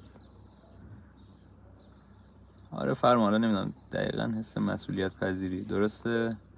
همین که انقدر که آگاهی داری نسبت به ازدواج قابل تحسینه. مرسی عزیز جان. دیگه داداش من 34 سالمه سلطان. مهران جان شاکرتم. مهران میدونی چیه، من دارم صحبت میکنم اصلا نمیدونه جریان چیه، فقط میگه با دختر فلان. بابا گوساله، من افتخار میکنم به این که تو لایو من تعداد دخترها بیشتر از پسراست. افتخار میکنم. چرا؟ چون تونستم یه جایی رو فراهم کنم که دخترها به جای فوش و دریوری و حرف زشت و اینکه یه نفر بیاد بهشون بگه شماره بده اینجا، چون بچه از این خبرها نیست، شماره دنبال شماره یا لایو دیگه. خب چون هاید میکنم از این، متنفرم. یارو مثلا توی یه جای دیگه است، از یه جای دیگه توی اینترنت دنبال رل میگرده، دوست دختر میگرده. این چه وضعشه؟ چی یاد گرفتین توی اینترنت؟ یوتیوب قرار بود که یک دانشگاه باشه برای شما، مثلا برای خودم. مگه تو بیای اینجا به فکر این باشی که آقا تو چرا با دختری، تو چرا با احمق؟ برو لایوا رو ببین یه ذره، بعد متوجه میشی حول کیه، کی داره احترام میذاره. اولش کی حوله؟ آقا من تا این ساعت نه با دختری تیکی زدم، نه به دختری پیشنهادی دادم، نه اصلا دوست دارم این قضیه رو. یه گروه تلگرامی دارم، اصلا تو اون گروه فقط یا ویدیو میذارم یا میگم بچه‌ها من دارم لایو میذارم. اگه داشتم تا الان 10 بار در اومده بود صداش. نه توی حیوان بیگ بای احمق بیای به من بگی که حول. به تو نمیرسه اینو به من بگی. میدونی چرا؟ چون تو خودت حول زاده ای. دهن منو باز نکن. علی تمیمی سلام عزیزم. مهران جان نوکرتم. گرفتی چی شد؟ بابا ما آرزو سلام. من میگم من اصلا از اول اومدم گفتم ما دختر خاله پسر خالیم، دور هم نشستیم. حسین جان نوکرتم، فدات بشم. دختر خاله پسر خالیم اومدیم نشستیم داریم حرف. مثلا علی جان چاکرتم، علی غزالی. یکی اومده میگه تو با دختر، آخه بی شعور گوساله، بیا ببین من دارم با کی حرف میزنم، برای چی دارم حرف میزنم، بعد بیا دهنتو باز کن، اون گاله رو باز کن، فکر کن با نمکی. مگه میشه یه آدم اینقدر بیشعور باشه؟ 1 سال هم از تو یوتیوب نصب کردیش. بده صندوق خودت هم فهم. آقا یه جوری بذار پاره نشه، فقط اون چیز هست، اگزوز است. شاو به خدا اینقدر هایت کردم که شاو صادق زشت. صادق تو حرف چیز بد نزن سلطان. شاو رو هایت نکنین. این چیز میگم شاو، این صادق هایت نکنین، این خیلی وقت میاد.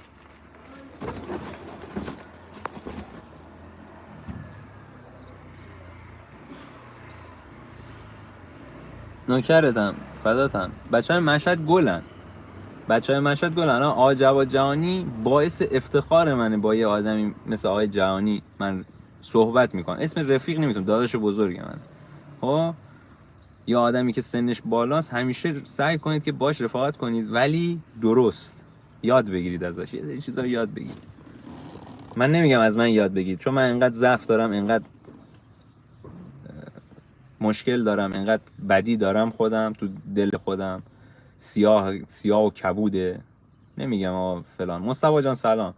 نمیگم از من یاد بگیرید، از بزرگترایی که خودتون دارید یاد بگیرید. هر کس هر جوری باشه دیگران هم همونطوری میبینن. بله خانم ندا دقیقا همینجوریه. من تا این لحظه خدا رو شکر میکنم 2000 تاییم. علی عشقی رو دارم، رضا کینگ رو دارم، مرسی رضا، محمد رضا رو دارم، همین شاهو رفیق شدیم باش، آقا جواد جهانی هست، ترنم هست. حالا من دخترها رو نمیگم که نگن دختر، کاپتان رو دارم مثلا. من افتخار میکنم به این قضیه که تو لایو من علی تمیمی هست مثلا. تو لایو من دخترها احساس راحتی میکنن میان اینجا، خبری از فوش و دریوری و این حرفا نیست. این تنها افتخاریه که حداقل من تو لایو هم کسب کردم. رکورد هایدم دارم، حسینم عشقه، رکورد هایدم دارم. امیلیا جان سلام عزیز، خاخورزا قربان، خواهرزاده‌می تو امیلیا. رکورد هایدم دارم سلطان. فکر میکنم من بالای 1000 نفر رو هاید کردم. الان تو لیست هاید منو ببینی متوجه. گل محمدی نوکرتم، قلب من.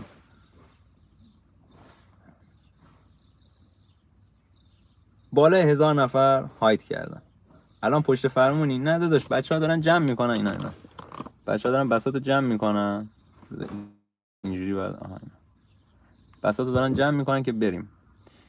بعد یه نفر اومد رید، ببخشید اعصاب ما رو خراب کرد.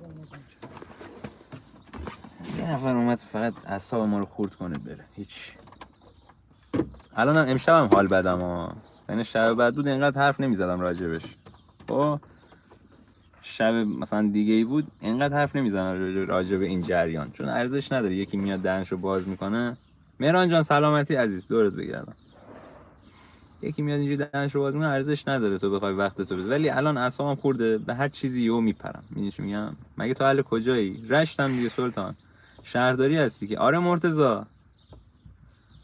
شهرداری رشتم. ببخشید دیگه جوابت ندادم.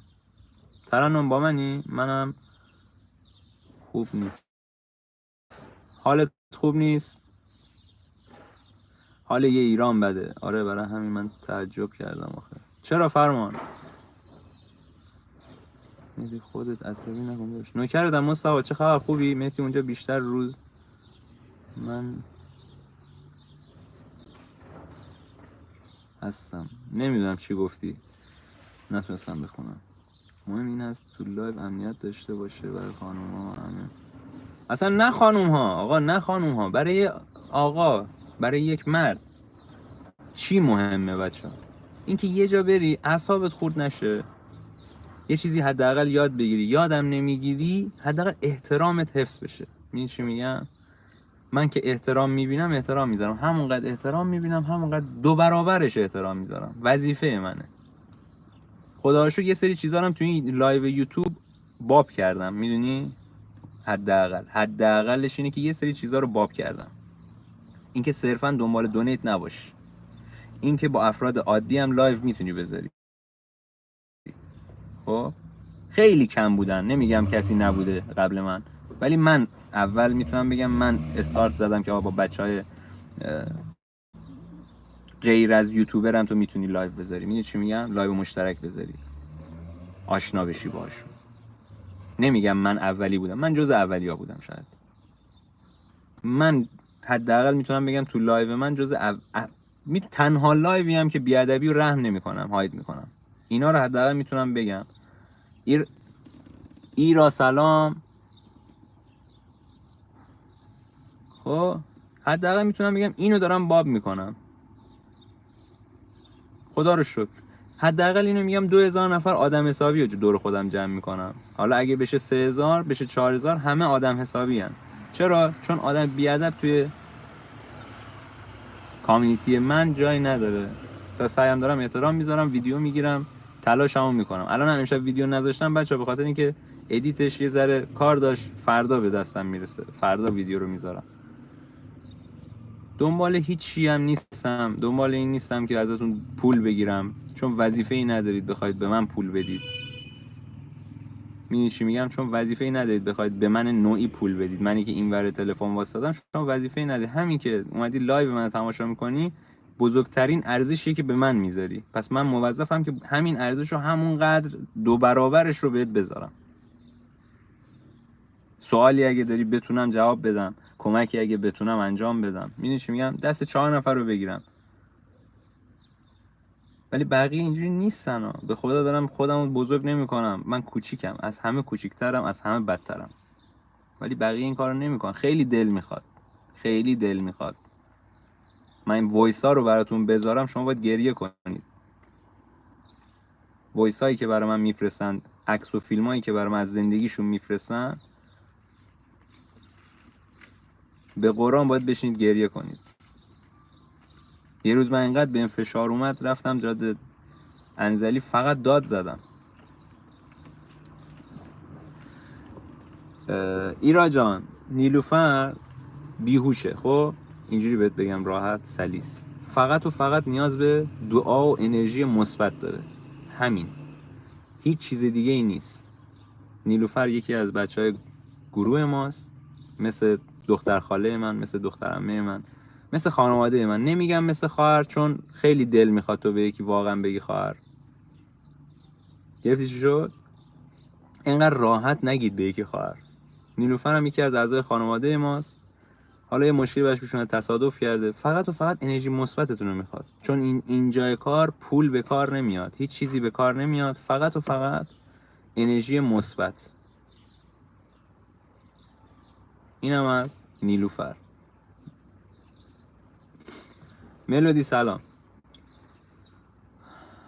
آره مرسی مهران جان، سلام. بعد 100 سال اومدم یوتیوب لایو تو دیدم. کیانا جان سلام، مرسی که اومدی. انشالله که امتحاناتت، اگه امتحان داشتی، امتحاناتتو ترکونده باشی. آره بچه ها، اصلا انرژی منفی ندید، نگید خوب بشه، بگید خوب میشه. این خیلی مهمه. نگید بلایی سرش میاد، بگید بلایی سرش نمیاد. یعنی اون انرژی رو سمتش بفرستید، اون مطمئنا ازتون میگیره.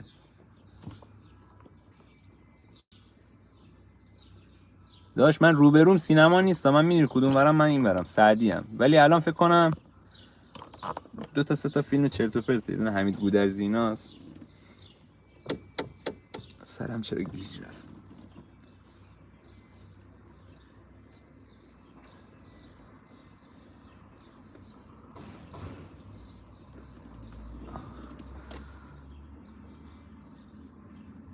آره برش دعا کنید فقط، چون الان دیگه پول به کارت نمیاد.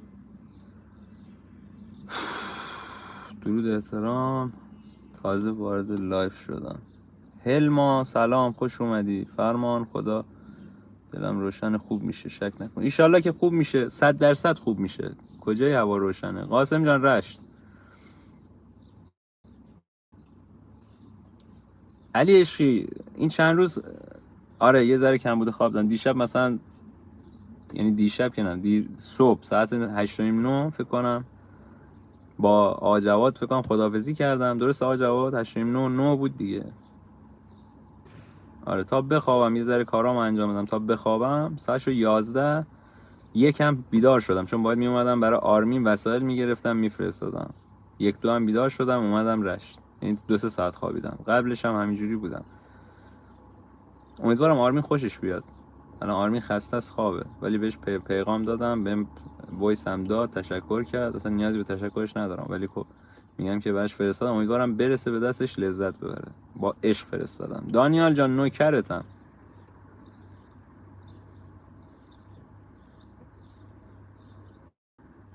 اینجا پر دوسته، اگه دنبال دوست دختر دوست پسری اینجا دنبالش نباش. خب اگه دنبال رفیقی اینجا پر رفیق سلطان، همینجا بگو بخند. سلام علی جان نوکرتم. آرزوی سلامتی برای شما خانواده محترم. مرسی هلما جان، مرسی عزیز. بعد یه چیز دیگه هم میخوام بهتون بگم، یه موضوعی میخوام بهتون بگم. درسا صبح شد. آره مهدی بر قلبی نوکرتم. آقا یه چیزی بهتون بگم، آقا این کلمات، انرژی کلمات رو پیش خودتون پایین نیارید. خواهر به هر دختری نگید خواهر. ابوالفضل نوکرتم، چاکرتم ابوالفضل جون، سلام عرض کردم بهت. قاسم جان دنبال دوست دختر مگه میگرد؟ آره دیگه داداش، قاسم غفاریان انقدر میان اینجا این کارا رو میکنن، من اصلا درکشون نمیکنم. یارو میخواست خواستگاری کنه اینجا. به هر کسی نگید خواهر، به هر کسی نگید برادر. این 2 تا کلمه خیلی حرمت داره. مثل خواهرم مثل برادرم باید واقعا مثل خواهر و برادر. سال جان سلام. واقعا مثل خواهر برادر بهش نگاه کنی ها. واقعا باید مثل خواهر برادر بهش نگاه کنی و خیلی سخته. سعی کن اینو نگی دوستت دارم، عشقم، اینا رو به دوست پسر دوست دخترای جدید میگم که آقا اینقدر سریع اینو به هم دیگه نگید. این دوتا کلمه رو وقتی سریع به هم دیگه میگید یه چیزی میشه براتون دم دستی، انگار که مثلا عادت میشه. دوستت دارم، عشقم، فلان. میدونی چی میگم؟ این کلمه ها حرمت داره، این کلمه ها پر از انرژیه. خب انرژی کلمات رو شما به همین راحتی دست کم نگیرید. دختری بابا تک استارت روشن شد. خدا رو شکر.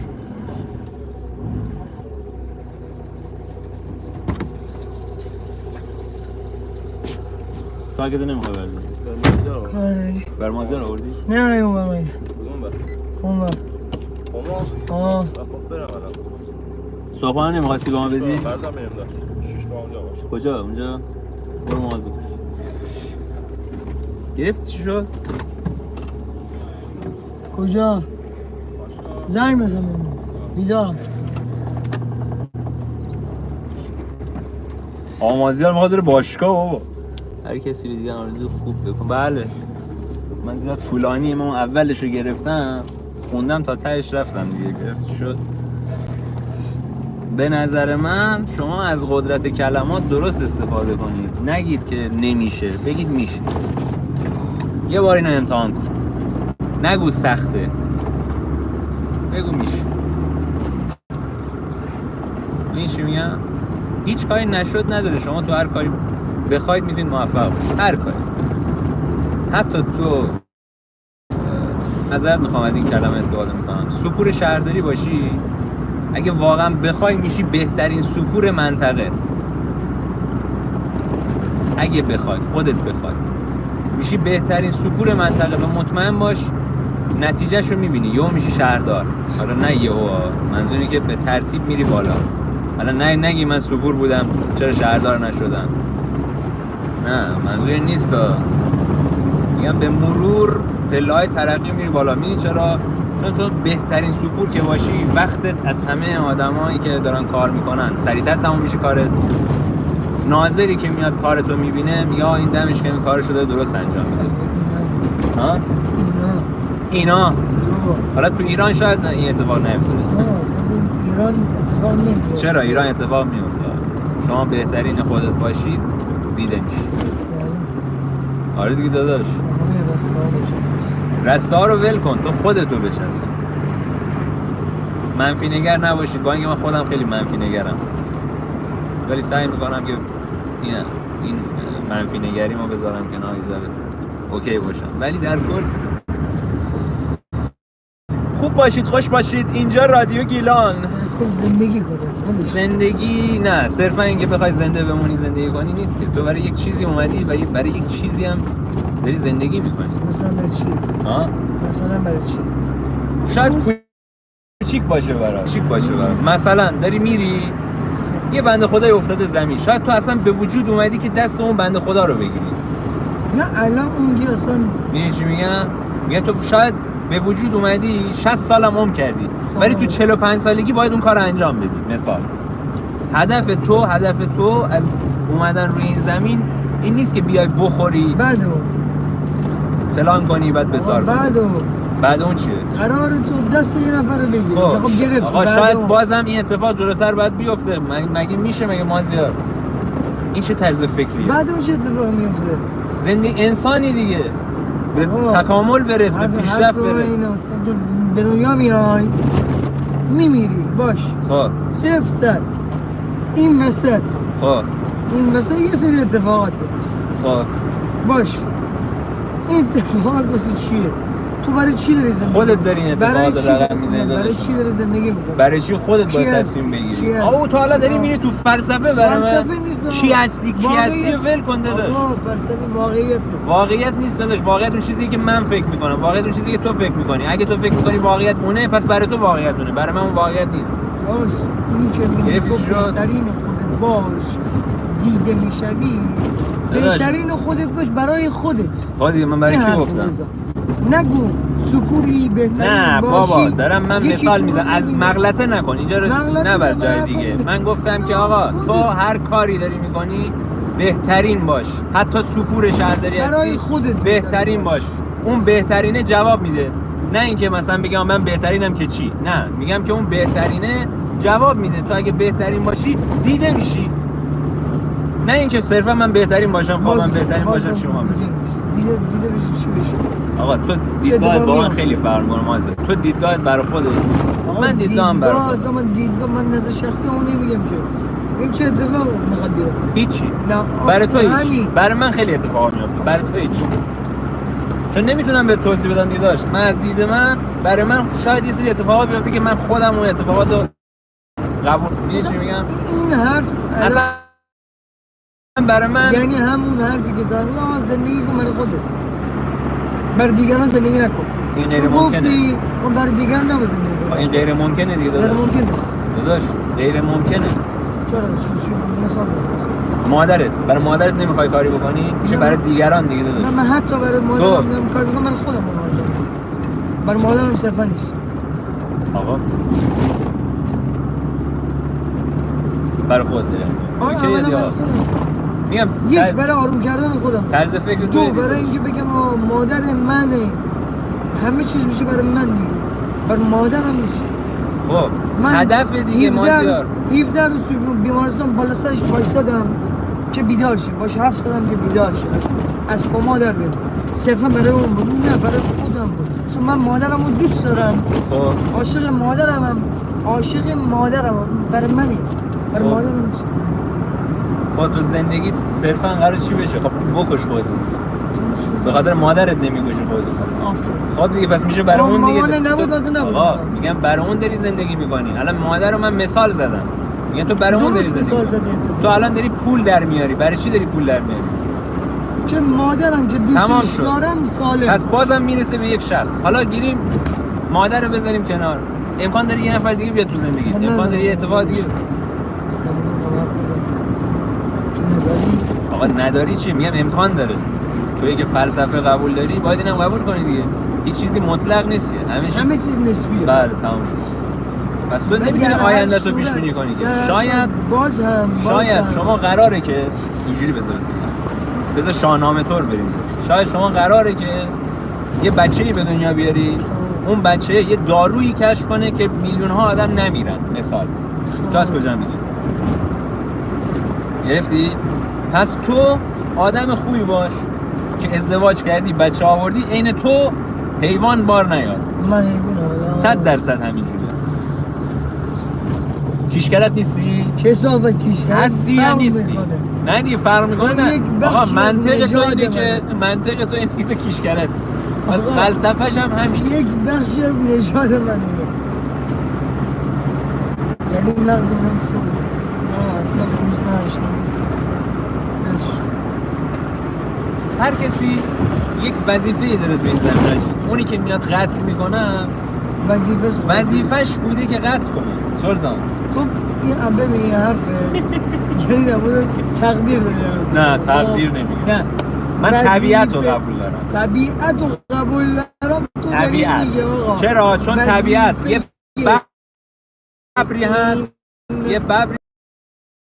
یه گوسفندی هست که باید بچره، یک علفی هست که باید رشد کنه و چرخه است. آفرین چرخه است. تمام. این چرخه‌ای که شما دارید یک فلسفه به شدت خطی است. فلسفه هم قبول ندارم. تو قبول نداری ولی داری همونو نه بیان می‌کنی. دیدگاه هم. و گفت میرزم با یه آدم فلسفی اینجوری برینید برداشت. خب هر کی اومد اینجوری گفت اساسا من کی گفتم؟ نه تو رو دارم، شما تو نوعی رو دارم مثال میزنم بچه‌ها بدونن. شما دیدگاه این شکلیه. دیدگاه کاملا یک اعصابو داری؟ من خطی پتی عالیم نیست. من میگم تو زندگی کن، بهترین خودت باش، زندگی تو بچرخون. اون نگاهه میگه یک نفر به دنیا میاد، یک وظیفه‌ای دارد انجام میدهد و پس از آن میمیرد و پس از آن یا به چرخ باز میگردد یا نمیدونم. من اینو صحبتش نکردم. بودو شکلی که تو مثلا یه چیز واسه یه مثال بزن. بعد اینو میگه بگم جان مازه اینو بگم خود متوجه میشی. مثلا من و تو چه کمکی روی این کره زمین داریم میکنیم؟ هیچ ما بخاطر باش آفرین. دیروز یادت داشتیم برمیگشتیم یه سگ وسط خیابون طول سگ بود، هیچ کی تو جاده نبود، من و تو بودیم. درسته؟ زدیم بغل اون طول سگو بردی کنار که ماشین رو نزنه. این میشه داداش، این میشه اثرگذاری روی طبیعت. چه کوچیک چه بزرگ، این میشه یک اثرگذاری. ما جفتمون وایسادیم اون سگو ببریم اون کنار. بله تاثیر گذاشت. من نمیگم تاثیر نمیذاره. من اگه وای نمیسادم تو نمیتونستی بری. پس ما دوتا تاثیر گذاشتیم. میگم تاثیر گذاشتیم. من اون سگو بردم کنار. چرا؟ دلیل داره. مرسی. خیلی متشکرم، سپاسگزارم. دلیل داره. یک، من یک ژرمنی داشتم دقیقاً همرنگ اون در گذشته. ژرمنه توی طولگی مرد. خب توی 5 ماهگی مرد. اینو قبول دارم. و من از این موضوع ناراحتم. من اون سگ دیدم ناراحت. اینم قبول دارم. توی خیابون امکان داره یه ماشین بزنم. اگر این اتفاق نمیفته شاید من این کار نمی‌کردم. خب پس ما تاثیر گذاشتیم که اون ماشین نزنه دیگه. من نمیگم تاثیر نمیذاره. تو دلیلت عاطفی بوده. خب تا حالا نشده یه لاک پشت از وسط خیابون برداری که له نشه؟ من مگه لاک پشت داشتم؟ من این کار نکردم. من کردم. میگم مگه من لاک پشت داشتم؟ من لاک پشت وسط خودم شوت کردم. شوت کردی بازم نجاتش دادی. شوت کردم. به خدا جدی میگم آقا تو اون لاک پشت رو آقا یه لحظه واسا صدا تو صدا نشه. میگم تو اون لاک پشت رو شوت کردی بازم نجاتش دادی از اون حالا شاید نجاتش اصلا باشه. میگم تو عاطفی اون سگ رو نجات دادی. من که عاطفی چیزو نجات ندادم که لاک پشت رو. هست این چیزهای کوچیک تاثیر میذاره. نمیگم تاثیر نمیذاره. تو زندگی تاثیر میذاره. مثلا اون سگ رفته اونور مطمئن باش اون یک انرژی برات میفرسته که تو یک جایی عین اون گیر کردی یکی بیاد دست تو بگیرم. من تو منی، من تو هم داداش. همه ما یک نفریم. همه ما منیم. گرفتی؟ هر کاری من دارم با تو میکنم به خود دارم میکنم. ما انسان آفرین. الان نگاه چجوری برمیگردونم. نگاه همون حرفی که من زدم دهیوز. حرف من دوباره این اشغار میکنه. نه آقا این گفت منم. این گفت من تو هم. شکل دیگه ای داری بیان میکنه. نه وقتی حرف منو داری تکرار میکنی منطق نداره حرفش. به نظر من الان مثلا شهر لوازم خانگی، شهر لوازم خانگی هدفش چی بوده؟ اون صاحبش والا اون بزرگ شده که یه همچین مجموعه‌ای بزنه این تعداد آدم بره سر کار، شهر خمام دیده بشه مثلا. شاید اصلا یارو سیگاری فروشه. چه؟ سیگاری فروشه. اونم تقدیر داره. اونم تقدیر داده داشت. تو بس نگاه تو بازم گربه رو دیدی نشده بود؟ ببین به تقدیر حرف تقدیر رو ول کن. تقدیر داره. طبیعت گردش روزگار داداش داره میچرخه. شما در مورد تقدیر یه سیبو بندازی هوا 1000 تا چرخ میخوره. زندگی منشوری است در حرکت دوار. آقا ما توی دورایی‌های زندگیمون داریم تصمیم میگیریم ثانیه به ثانیه. بچه‌ها نگاه کن یه حیوان این وسط افتاده. حالا نمیدونم اگه دید داشته باشه براتون. دیدی؟ این دیروز اگه ما مثلا اون طول سگ رو نمیکشیدیم کنار این اتفاق براش میافتاد. پس ما تاثیرمون رو گذاشتیم. تقدیر نه تاثیر گذاشت. تقدیر رو ول کن. تقدیر اونه که آقا من بگم آقا اون مرده به خاطر اینکه باید میمونه. نه یا نمرده به خاطر اینکه نباید میمونه. واسه بابا. یا این ازدواج کرده با اون حالا جدا شده تقدیرش میمونه. اینا رو ول کن. هنوز معنی تقدیر تو معنی تقدیر نمیخواد برام تفسیر کنی.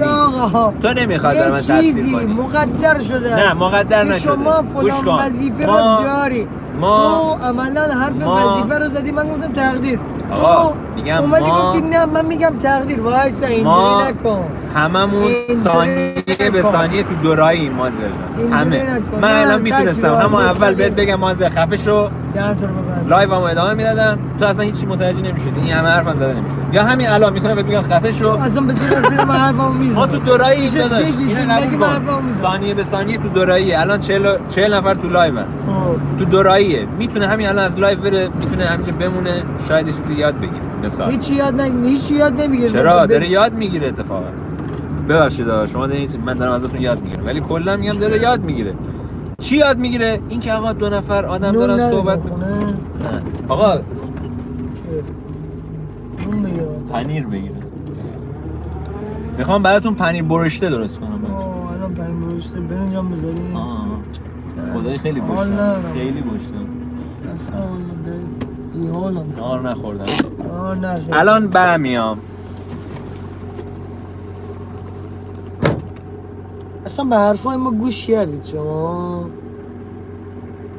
سلام. آره یه سوال خیلی فنی داشت. سلام بچه ها، عشق منید.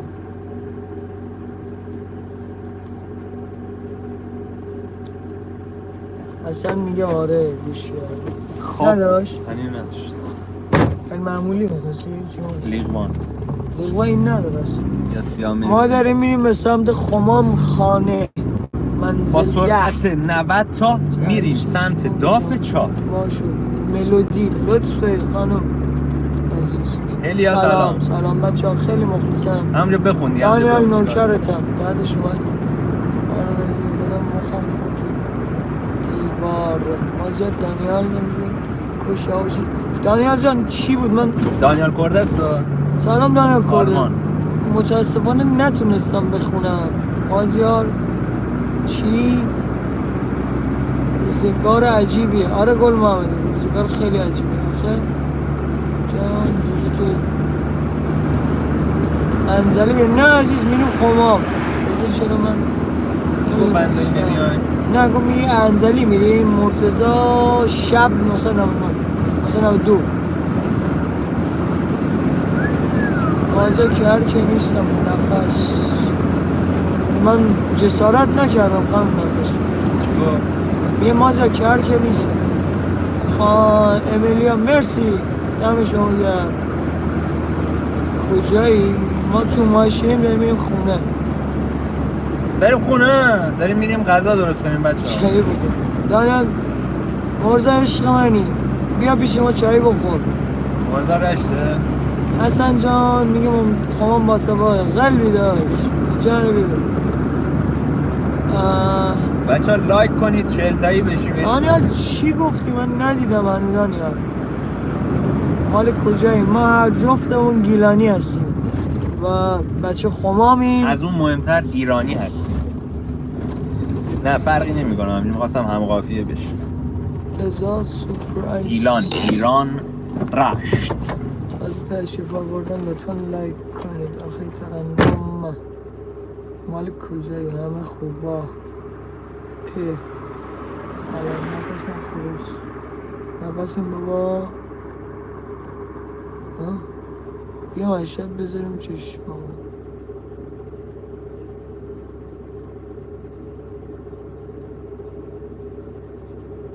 نوکرتم داشت صادق جون فدات شم. ایشالله یه تایمی شد باید اصلا کلا ایران گردی کرد. واقعا ایران گردی کرد و بیایم و شما همه رو ببینیم. عزیز دلید بچه ها. تلنم جوجه جدید رو کردم. جانا قربان رشت. عزیز دلی بیا رشت هستی بیا سعدی داشت بیا ما اونجا چایی داریم. نه شوخی میکنم. چی گفتی مگه؟ نه کرم مگه؟ نه من واقعا قصد توهین به کسی ندارم بچه. پژمانم داداش پن شنیدی په خوندم. عزیز دلی پژمان جان نوکرتم. ما خاک پاتم داد عشقی نوکرم صادق جون فدایی داریم. ملو حرف نزن بابا دلم واسه تنگ شد. تمام فکر کنم ملو همجوره تو بذار تو بابای بذار چرا به من نگفتی چه بذار خمام خوش بگذره. نوکرتم حسن جان عشقی. یعنی میدونم بذار چی یعنی از این ما ایران 95 آره سلام حال انزلی فقط اکفاریام. من نرفتم تا حالا. من نیتی فکر کنم رفتم. منم مامانم فدات بشم. نوکرتم پژمان جان عشقی. تمام به رضایت من بگو بیاد مدرسه خواستم سپرایز بیشتر تلنم فلانی شما من خاکی پاتونم. گل محمدی عزیز دلی داشت جانم. کره روغن هم نداره این؟ نداره. کره هست، کره نمیتونم بخورم، بدم میاد. آخه ترانه بگم دانیال چی شد؟ دانیال یه چیزی گفت اصلا نه. آقا جانی دوست عزیز، عزیز دل، نفس ریز پشمن چی صدات کنم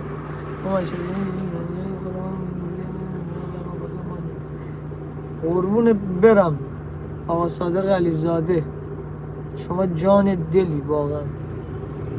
همه ایران واقعا خوبه، من غالبا کل ایران و ایرانی ها رو دوست دارم، با هر زبانی، با هر لهجه‌ای، با هر گویشی و همه عالید.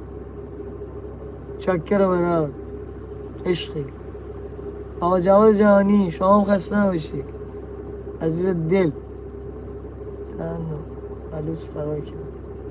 رضا کینگ نمیدونم دانیال چی گفته، یه چیزی گفت من متوجه نشدم واقعا که گفت جوابشو بدید. عزیزی آقا این چه حرفیه؟ تاج سری سلام فاکس، خوبی؟ خوش اومدی. تیم پرسپولیس استقلال، من که پرسپولیسم. با منی؟ هلیا اگه با منی که من استقلالیم، پرسپولیسی هم دوست داریم.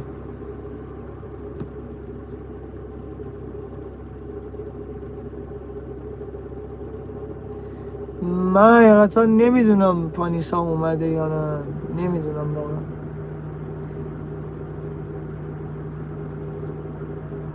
عشق من رضا کینگ چیزه.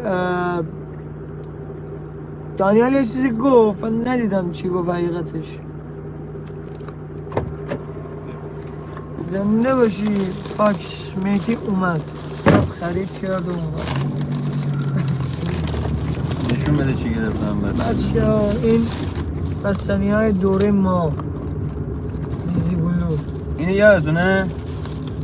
واو چه دوره اینا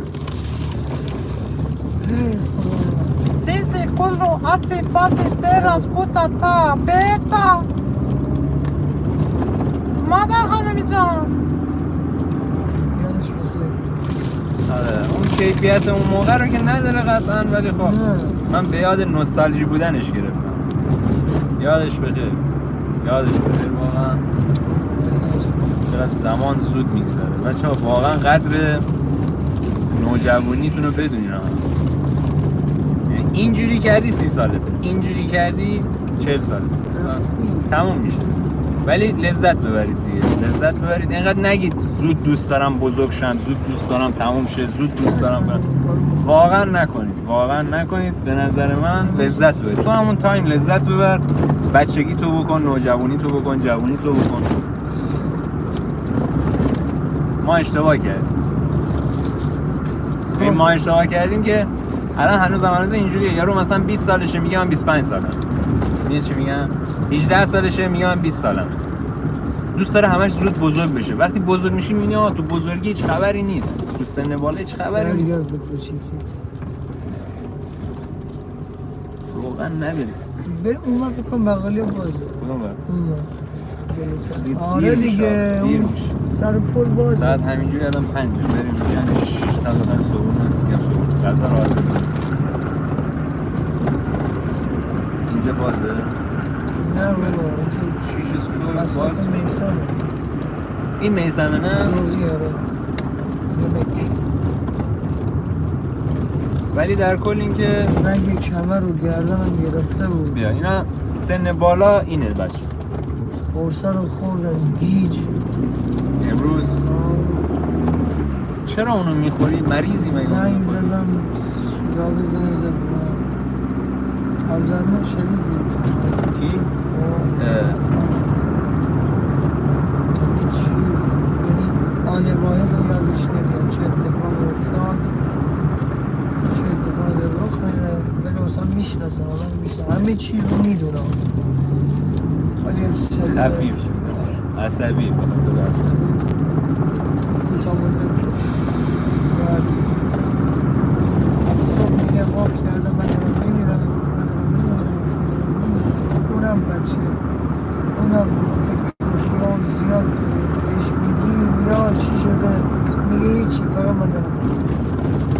زنگ زد ما زنگ تلافت بیاد از صبح بریم باشه زن حرف زدم مادر من اگه هر چیزی هست ناخونه در میکنه بهش بگو که ناخونم بیاد هیچی نیست چرا اذیت داری؟ حالا دیگه لایف صحبت می‌کنم یا فرد شنبه برم بهش برم شنبه دارم میرم تهران دیگه با چی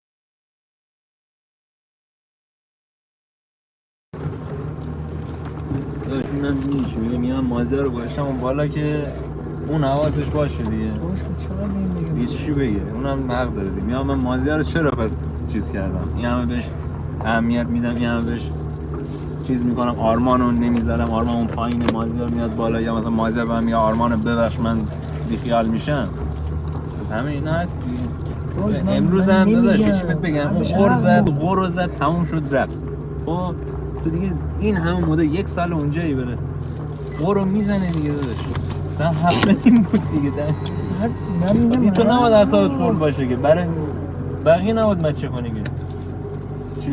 روش کامل حق بود اما دیگه بره شهر که چیه تو چرا من چی میکنه صدا واسه قد من ای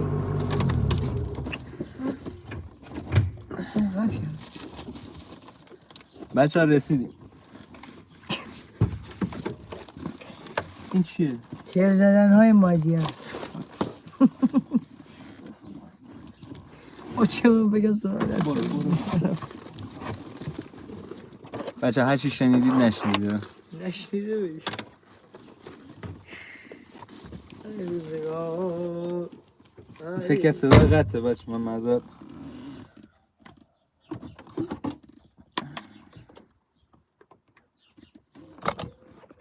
آقا من میگم اگه چیز بدی شنیدید بچه ها من واقعا معذرت میخوام شما نشنیده بگیرید یالا ما حواسمون بعضی وقتا اینجوری میشه دیگه خب هیچی داشتم گند تو رو ماسمال میکنم طبق روال همیشه روتین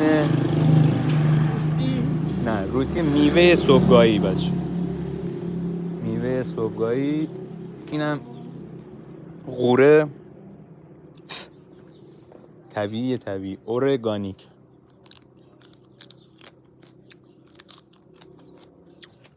خیلی گشتم ها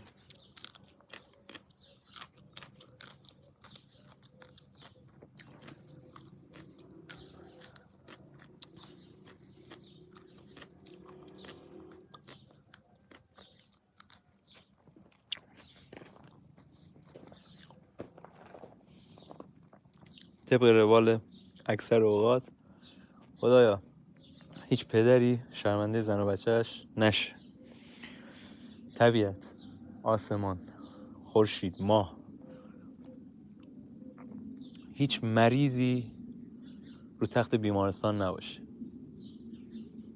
هیچ گرسنه‌ای سرشو زمین نذاره همه دکترها ورشکست بشن هیچ بیماری نباشه بنزه کافی به دشمنامون پول بده اینقدی بده که دیگه ما رو بیخیال شن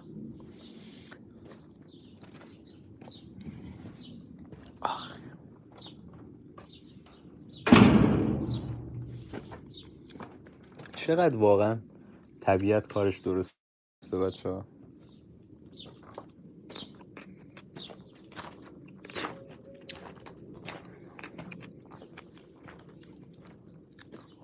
همه چیز سر نظمه آقا تو برنجو بذار من اون درست کنم چیه؟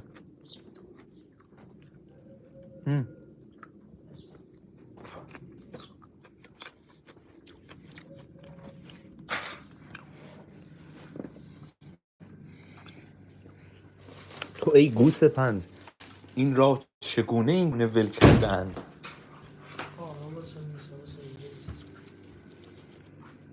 آقا یه 10 ثانیه بمونید من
تو رفتی ولی فکر تو سر من مون همیشه.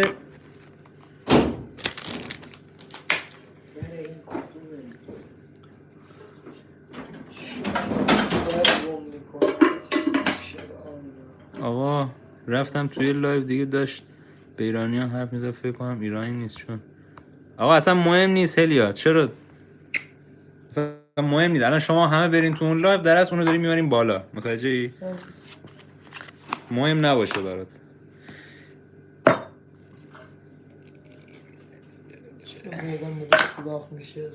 منم همجوری هم، چون گشنمه دیگه. آره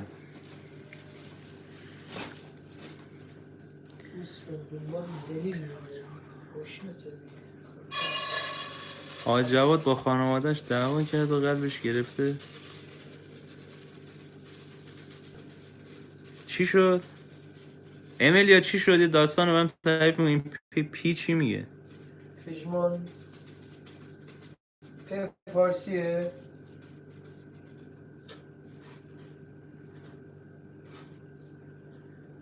ای خدای درشت، یه اون ماکارونی هنوز هست. اصلا خوب نیست. چی خوب نیست؟ خوب نیست. یعنی هم شله است والا، هم بوی کرش خیلی زیاده. خیلی بده. چرا زدی؟ نمیم چیز بود دیگه. بذار آرمان میاد میخوره. آره اون اینو گاو همش میاد.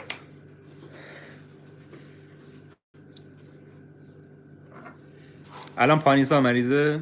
چیکار دارین میکنین شما؟ مهدی چرا جواب من نمیدی؟ ملو ببخشید دیدی دیگه. ملو من تو ماشین بودم بعد اومدم اینجا.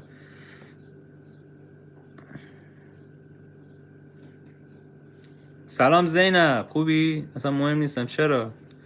من به همه خوش آمد میگم داداش، من بیمارستانم، خوب نیستم. چرا؟ هلیا چرا همتون بیمارستانی؟ مهدی ماشین چی هست؟ پرایدو. محصول 2004 چی باشید 2024 اثری از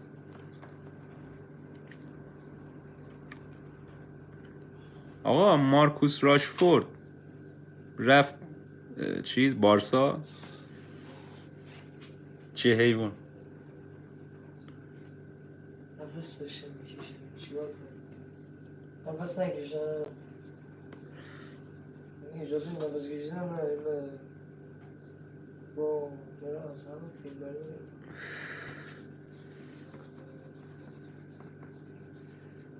خب بیمارستان نگران نباش چیزی چون برادرم مریضه. چه مریضی داره هلیا؟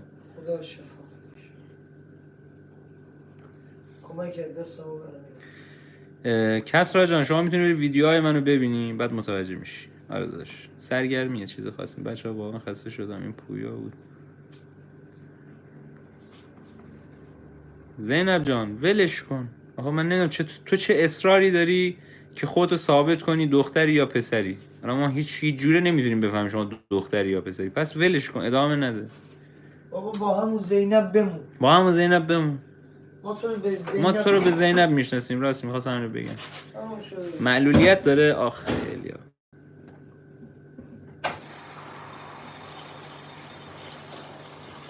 متاسفم واقعا.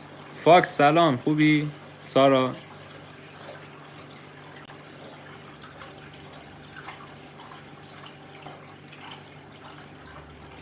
رضا کینگ باشه.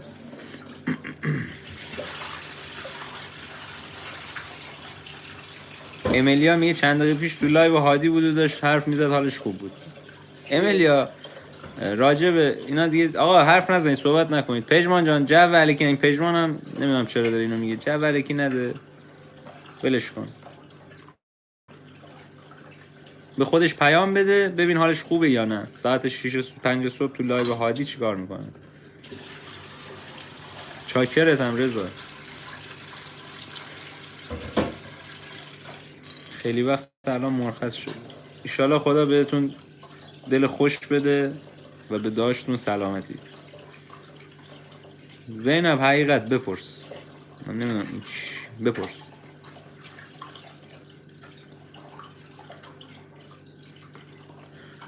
تو رفتی ولی فکر تو کسی به من دقت نگرده پس میرم بای بای. مهلا چرا؟ مهلا آخه دختر دیدی که من تو ماشین بودم بعد الان اومدم اینجا. تو رفتی ولی فکر تو سر من. علی عشقی کو؟ علی عشقی رفت؟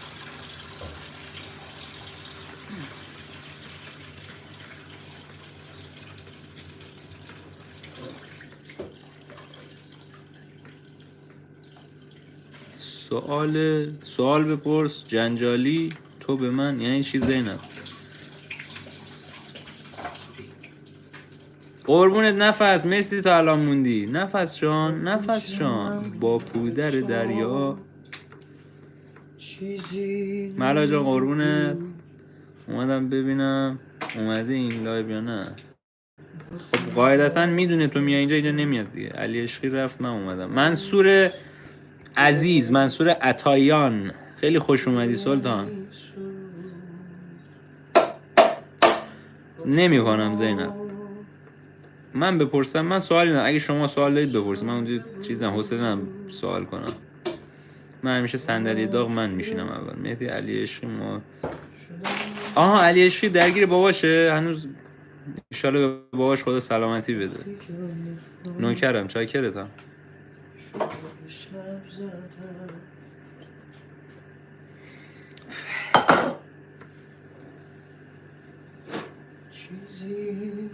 الیا چی بگم؟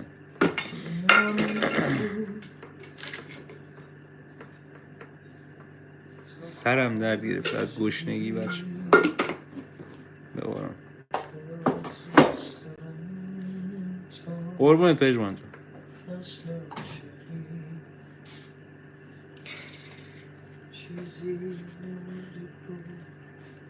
بچه ها یه سوال میخوام ازتون بپرسم ببینم اصلا این شاهنامه‌ای که من گفتم اصلا چیزی. زن سیاوش کی بود اسمش؟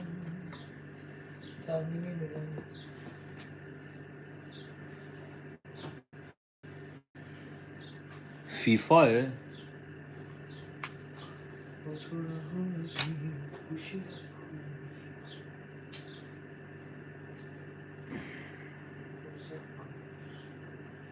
چشم نمیگشم. پروین نه. زن سیاوش اسمش چی بود؟ امشب تعریف کردم من. پانیسا سلام. پانیسا الان پژمان دنبالت میگشت، برو پیداش کن. آقا زن سیاوش که این همه من صحبت کردم،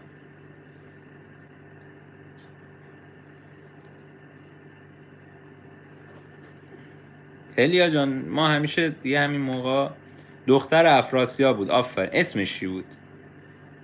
منزل صداش میگه. دهن سرویس. مشهد نیستم صادق جان، رشتم.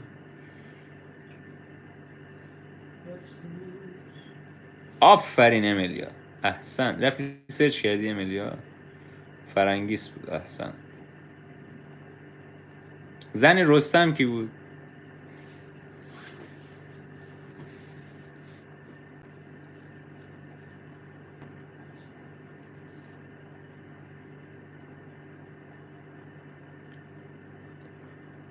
زینب دیدم. آره آفرین. پمو اسمت چیه داداش؟ تهمینه. احسنت. رامین جان دمت گرم نوکر. نفس جان هنوز هستی؟ نفس. تیام تاها رضا سلام. تهمینه. آفرین. آره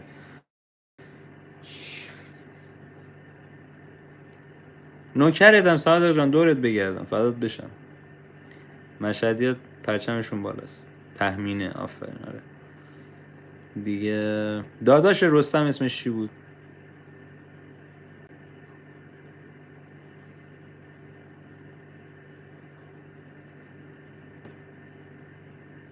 مازیار نیست هست. حالا میگم مازیار بیاد. چنین گفت مهدی به اسفندیار که من مزه دارم تو مشروب بیار. یعنی شما این خلاقیت رو توی هر چیز دیگه ای داشته باشین مخترع بزرگ میشه. دهنت سرویس. داداش نداشت. چرا داداش؟ یه داداش ناتنی داشت.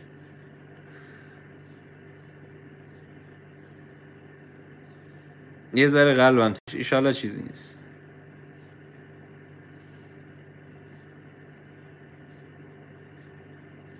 زندانی صادق ایشالله که شغادو که تو اینترنت رفتی سرچ کردی. نه شما الان معلوم شد رفتی توی ویکیپدیا سرچ کردید. چرا؟ شغاد اسم دیگهش که من توی این داستان تعریف کردم، همون شغاد یه اسم دیگه ای داره. شغاد برادر ناتنی رستمه که رفته بود 7 نفری رفته بودن مرز توی توران، رفته بودن اشغال.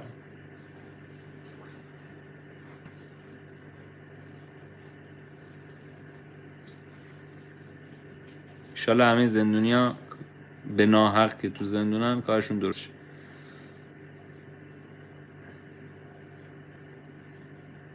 شیش سال حبس داری؟ آخ نمیدونم چی بگم. صفا سیتی منگوله. آره هیچکی نمیدونه.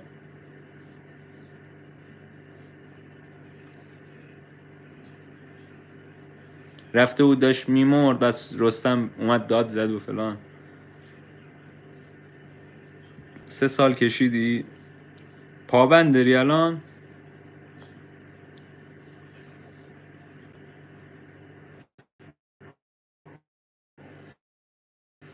تو رفتی ولی فکر تو توست. همه دارم اینترنت سرچ میکنم. شغاد اسم دیگه چیه؟ شاهنامه شغاد نگفته، یه چی دیگه گفت.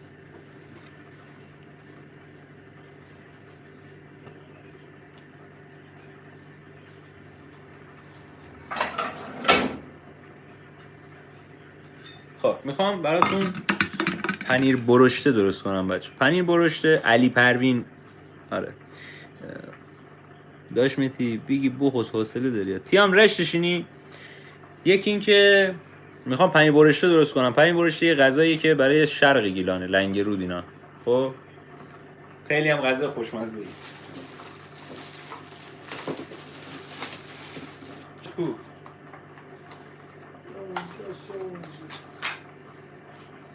چیزی که شما میخواید پنیر سیامزگی یا حالا لیوانه. سیامزگی برای ماست دیگه. پنیر شور، حالا هر چی بود مهم نیست. پنیر شور ترجیحاً سیاه مزگی، نبود لیغوان. حالا ما رفتیم پنیر لیغوان شرکتی رو گرفتیم. لیغوان ها بچه ها.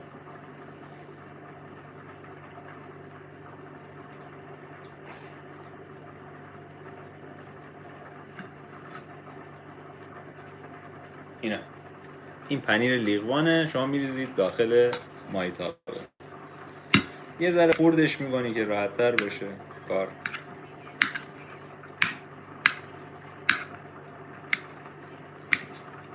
این غذا بچه، این خورشتی که الان من دارم براتون درست میکنم هم با نون میشه خورد هم با برنج. ولی ما دیگه اینجا گیلانه دیگه، ما با برنج همه چی با برنج.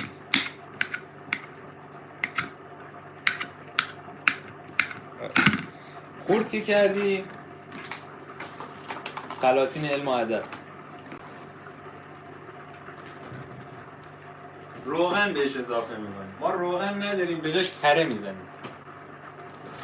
یعنی روغن تمام که مادم بگیرم کره کو.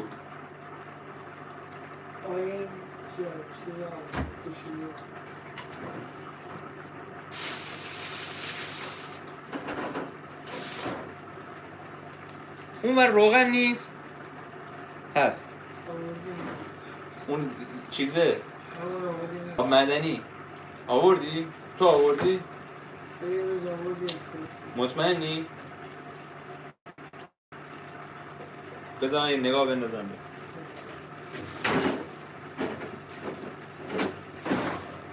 یه لحظه بیا اینجا بچه ها تو لایف تنها نباشن. وظیفه تو این زندگی اول انجام.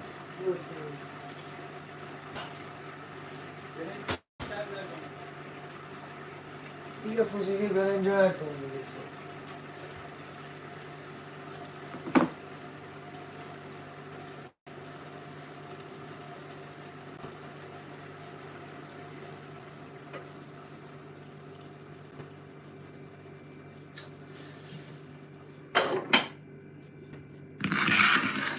پنیر همیشه عاشق پنیر بودم که خالی خالی بخورم. بچه سلام.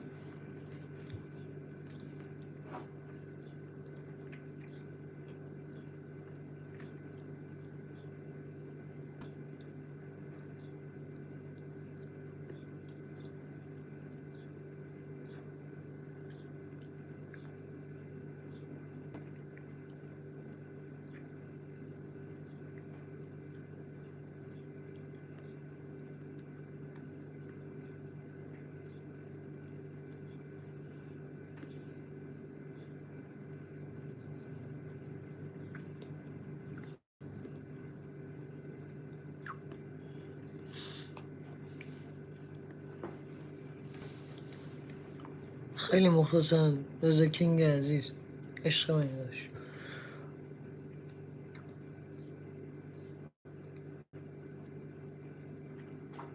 دیدی روغن بود؟ بچه ها روغن میریزید اون پنیری که بهتون گفتم. خب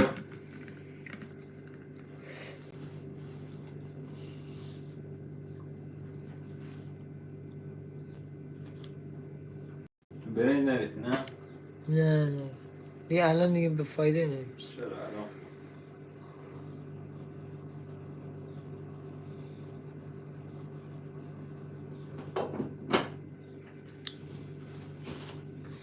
توی پنیرتون روغن که ریختیم زرد چوبه میریزیم یا زرد چوبه. خیلی ساده است این غذا، زیاد هم زرد چوبه نیاز نیست. یه ذره زرد چوبه میریزی.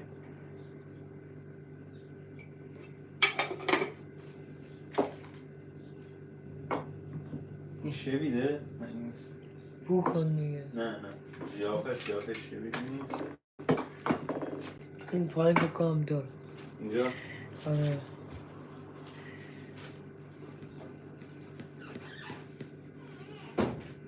خوب. این برداشت این شوید نه مطمئنی؟ نه داشت این نه اینا نه اینم نه این شویده دیگه بسر ببخشید. خب شیویدم بهش اضافه میکنم. سرم کم گردم بده حالا شیوید آخر سر هم میتونیم بزنیم چون باید رو حرارت بمونه. آره خب زردچوبه به همراه روغن به همراه پنیر. بچه این خیلی راحت ها، امتحان کنید اینو. سرشوبه رو میگه از مازیار دور کنید. کیمیا اومد؟ نه امیلیا گفتیم. خب امیلیا فکر کنم خورده این چیزو. مبینا صبحتون بخیر.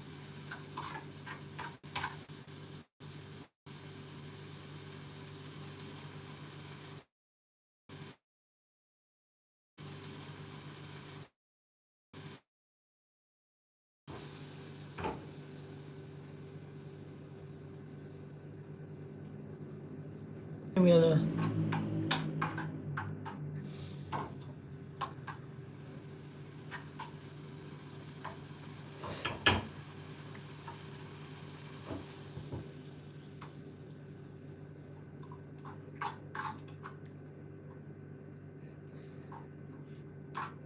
ده ثانیه 12 ثانیه 20 ثانیه شد. بچه ها وصلیم یا خیر؟ یه جواب به من میدید دوستان. پیلشگن خاموشون کردی؟ آره گرفت؟ گیزی حرف نمیده. نه پیلشگن اونا داره گرفت. با آره خب روغنو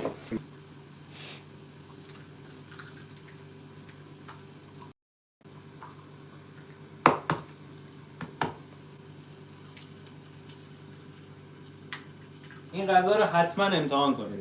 حتما اصلا شک بدید راه نده. امیر مولایی من چجوری هم سیگار بهت بدم داشت؟ خب بعد هم بزنید تخم مرغ و به همراه پنیر و زردچوبه هم بزنید توی همین منوال شوید رو اضافه کنید.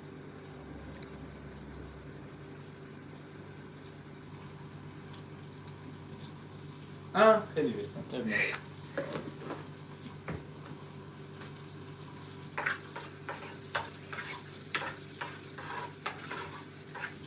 امیلیا میگه من خوردم غذای بی‌نظیر. بی‌مزه است تو بس. بی‌نظیری. بی‌نظیری. آدم میگه بی‌مزه. نه. ساله خاوری سلام. سلام. خوش اومدی ساله جان. خوبی شما؟ بچه کجایی آقا ساله؟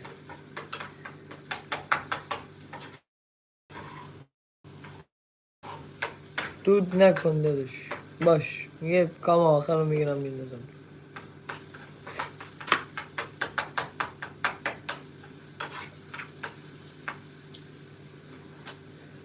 مهلا خوبی تو؟ چطوری؟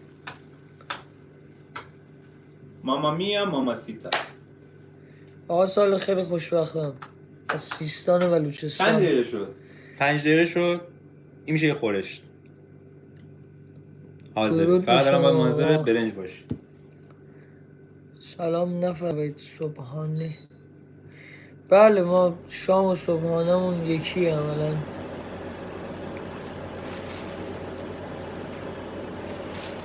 پنیر زیاد شور نبود.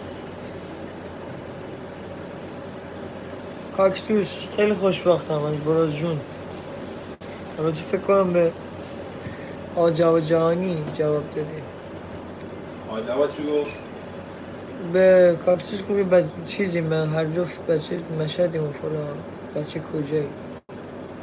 کاکتوس صحبت. قربونت مهلا خوبی دختر؟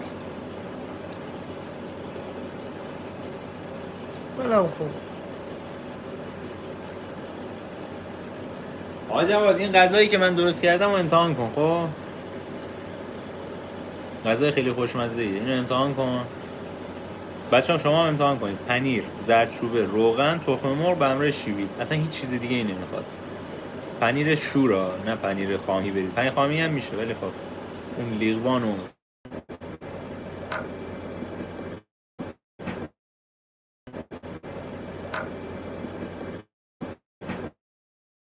بچه ها صدا تصویرمو دارین؟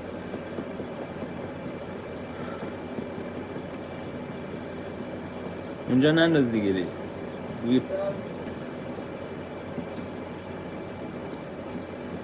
آقا جواد این اصلا از تخم مرغم راحت تره آقا جواد.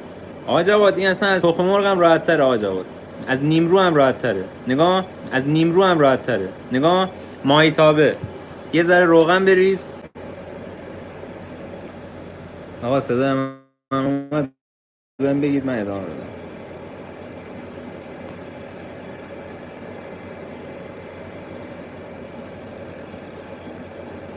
صدای من داریم بچه ها؟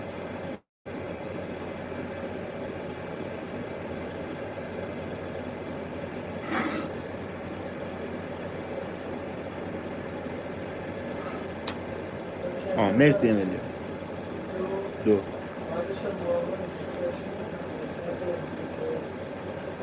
من میرم اون بر. بعد اینکه آره بچه اینو نگاه کن جان همه کستون اینو درست کنین پشیمون نمیشین. پنیر شورتر بهتر. خب پنیر سیامزگی اگه میتونی پیدا کنی، اگه نه پنیر شور. خب پنیر خامه ای هم میشه، نمیگم نمیشه ولی پنیر خامه ای میشه، ولی این خامه شیرینا رو نگیرین، اون شورا رو بگیرین. خامه شیرینه دیگه، شور نیست. نه پنیر ساده شور بگیرید آقا، کار نداریم. روغن مایتابه یه ذره داغ شد، پنیر رو میریزی له میکنی، شعله رو کم میکنی که اون نسوزه، پنیر له میشه، شبیه پنیر پیتزا میشه. خب بعد بهش زردچوبه میزنی، یه ذره تفتش میدی، قشنگ همه چی رنگ گرفت. تخم مرغ که زدی، در نهایت آخر سر شیوید حل میکنی، هم میزنی شبیه املت. حل که کردی یه ذره خودشو گرفت، خورشت آماده است. زیر 10 دقیقه یه همچین خورشتی داری، زیر 10 دقیقه بهت قول میدم آقا. خیلی هم راحته. پنیر، روغن، زردچوبه، اصلا کاری نداره. شما میتونید همه رو توی یه مایتابه بریزید بذارید سرخ شه. پنیر، تخم مرغ، زردچوبه، شوید یا شوید، همه رو بریزید توی یه جایی. خب توی یه مایتابه روغن بریز، بذار همونو سرخ کن، له کن، همزمان کارش انجام بده. راحت ترین غذاه. با برنج بخور کیفشو بکن، یا نه با نون بخور، مثلا هر جوری که خود دوست داری، ولی ما برنجیم.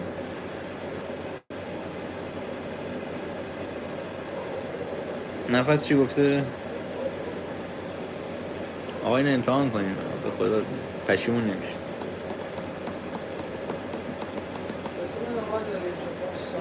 چرا؟ نمیخوری؟ مایتابون بزرگه الان کسیب کنن. میخوام اونو بزنم کنار، همون بغلش یه دونه ساده بزنم.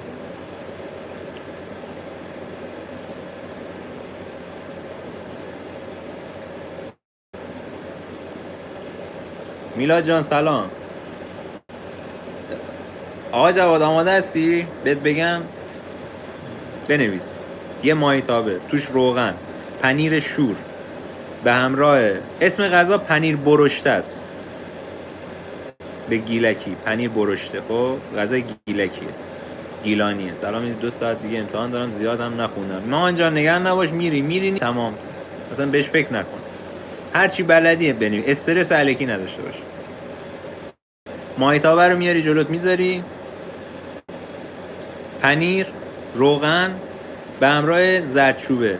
زردچوبه هم زیاد نریزین که بعد چیز بشه. زردچوبه هر چیز روی حرارت گاز یه ذره شلش میکنی، بهش تخم مرغ میزنی، همزمان که تخم مرغ زدی بهش شوید میزنی یا شوید میزنی. خب شوید زدی حل میکنی عین املت. یه 2 دقیقه که قشنگ خودشو بگیره تمامه. با برنج و نون میشه زد. تمام. از این بهتر نمیدونستم چجوری باید توضیح بدم و سریع جنگی. خیلی هم خوشمزه است، خیلی خوشمزه است.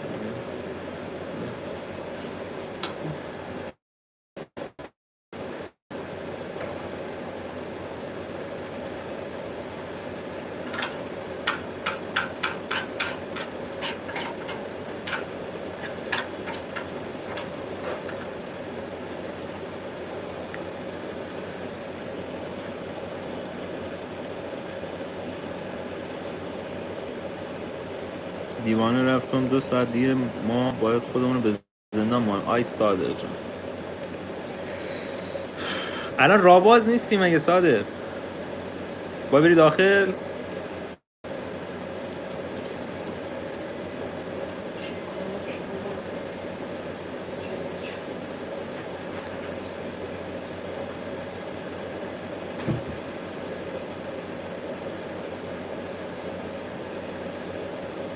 خواهد دیگه میری امضا میزنی میای دیگه داداش.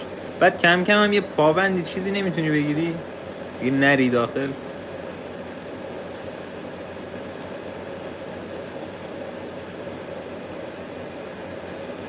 صادق جان میدونم سخته گرفتاریه ولی دیگه نمیدونم جرمت چی بوده سلطان؟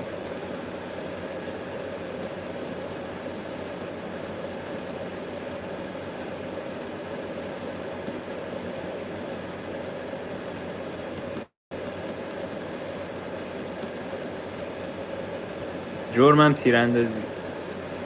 خدا الان ارزش داشت صادق جان. آقا صادق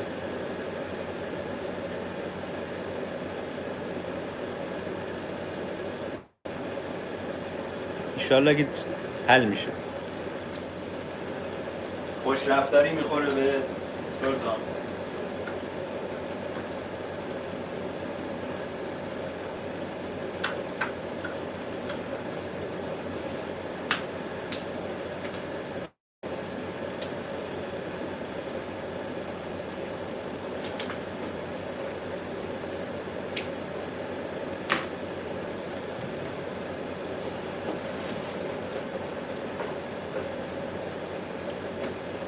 نگاه این تخم مرغ خیلی کوچیکه. این اون مرغیه که چاق بوده.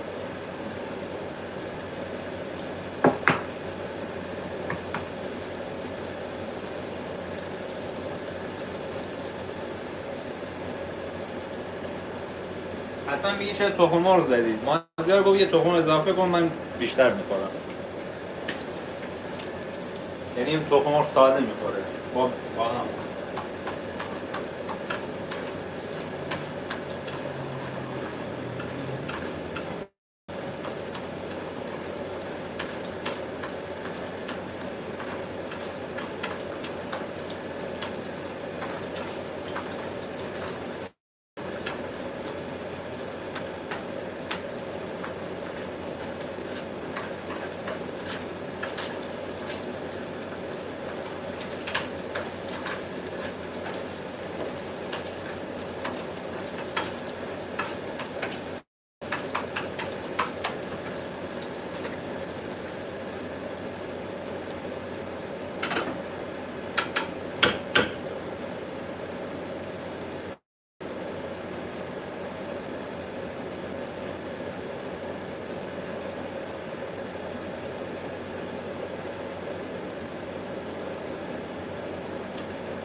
برنجه یه ذره دیگه کار داره.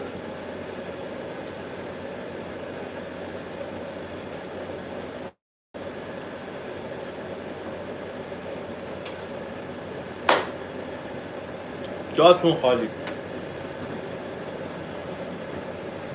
اوه ماست هم هست.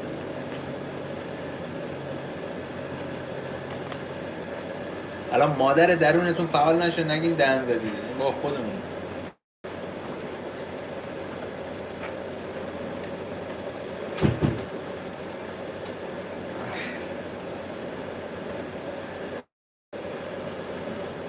کجا تا بالکن بخواد بکنه؟ خوش شده چرا؟ حبسی باشه داداشی؟ خال نده باشه؟ آقا تو پشت تو هم یه وجبه دیگه.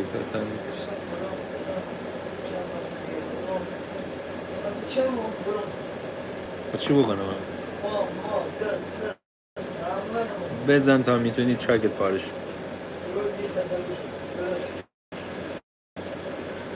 شاو اومد. شاو بیای غذا بهت معرفی کنم. همین درست کردم به تو هم بگم. ماهیتابه توش روغن میریزی. پنیر شور حالا اون نمیم اونجا پنیر شور میتونی گیر بیاری. پنیر شور میریزی داخلش. پنیر پیتزا نه، پنیر لیغوان یا حالا پنیر یه چیزی پیدا کن دیگه، پنیر پیتزا نباشه، شور. فکر کنم همون میشه، ولی خب کش میاد، با برنج نمیشه خورد. املت حال میده، این حال نمیده، چون اینو ما با برنج میخوریم. ماهیتابه توش 5 لیوان هست، تمام. اصلا اینو درست کن، عشق کن. همین الان درست کردم، در از 6 7 دقیقه درست میشه. ماهیتابه رو بذار، روغن بریز، اینقدر پنیر بریز، اینقدر برای خودت. مثلا برنجم بذار، پنیر رو بریز، یه ذره لهش کن، له که شد زردچوبه بهش بزن، دوباره یه ذره هم بزن، هم که خورد یه ذره دیگه داره قلو قلو میکنه، زیاد نجوشا نسوزه، یه ذره در از 2 دقیقه 1 دقیقه بهش 2 تا تخم مرغ بزن یا یه دونه تخم مرغ بزن، بعد بهش شیوید بزن یا شوید بزن، حل کن. این املت نوش جان کن. ظاهری هم اینجوری میشه. بذار بهت نشون بدم. اینا اینجوریه خب، ولی به شدت خوشمزه، شبیه املته ولی مزه خیلی. اون زردیش هم بخاطر زردچوبه است. آره زردچوبه، پنیر، تخم مرغ، شوید، این 4 تا به همین راحتی در از 6 7 دقیقه هم امیرعلی سلام، بنز 6 7 دقیقه هم کارت راه میفته. باش باقالی بخوری که اوف مان. آره خدایی باقالی، ماست، سیر. قربونت گل محمدی جان، چاکرم. از مازیارم خداحافظی میکنم. برنج چی بود داستانش این وسط؟ نه میگم اینو با برنج میخوری، برنج رو میپزی کته، چلو برنج میپزی، اینو باش میخوری، شبیه خورش، اینو میزی روش، ده برو که رفتیم. الان من این نمونه برات میرم، نگران نباش. بعد کنارش هم ماست داشته باشی، اصلا یه چیز عجیب غریبی. پنیر و شوید و تخم مرغ و زردچوبه، پنیر لیقوان، تخم مرغ، زردچوبه، شوید. اصلا میتونی یه کاری بکنی یادت نمیمونه، میترسی بسوزونی، همه رو میتونی بریزی تو ماهیتابه رو بذار کنار، پنیر رو بریز لهش کن، یه ذره تخم مرغ بهش بزن، روغن، زردچوبه، شوید، این 4 تا رو با هم بریز، بذار روی شعله، یه ذره حالا شعله‌شو زیاد نکن، لهش کن، بذار بپزه، داره سفت میشه هم بزن، همین میشه. زردچوبه رو یه ذره تو روغن حل کن، تمام. خیلی سریع، در از فکر کنم زیر 7 8 دقیقه. اصلا غذای گیلانیه، زیر 7 8 دقیقه هم کار در میاد. الان املیا فکر کنم خورده، ماهان هم فکر کنم خورده.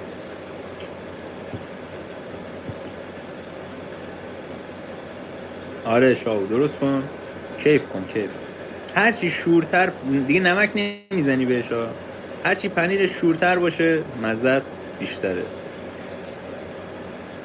مزهش بیشتره. آره دهنم برنجمونم، یعنی خورشت من از برنج من سریعتر آماده شد. منم عاشق آشپزی ام شاو، خیلی آشپزی دوست دارم. 4 سالم تو رستوران کار کردم، شکمو هم هستم تمام. پس از این بعد بهت غذای راحت رو معرفی میکنم، گیلانی ها رو. خب الان راحت ترینش اینه، راحت ترین غذای گیلانی من فکر کنم همین. 4 تا چیز رو میریزی تو ماهیتابه، هم میزنی، تمام. زیر 7 8 دقیقه. اصلا درست کن بده و انگلیسی ها بخورم ببینن چه جوریه.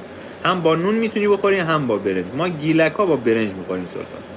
برنج، ماست، سیر محلی یا تر و تازه.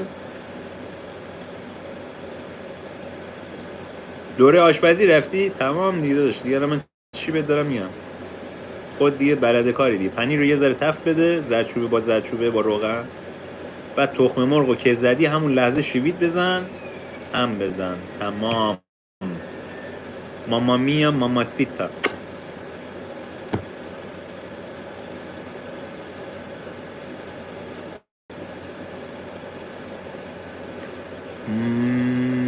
چیه؟ من سلام. این اسمش پنیر برشته است. خب روش های مختلفی داره، اصلیش اینه، چون من گیلکم دیگه دارم بهت میگم. اصلیش همین. حالا توش چیز دیگه نمیتونی اضافه کنی. چی میخوای اضافه کنی؟ سیر.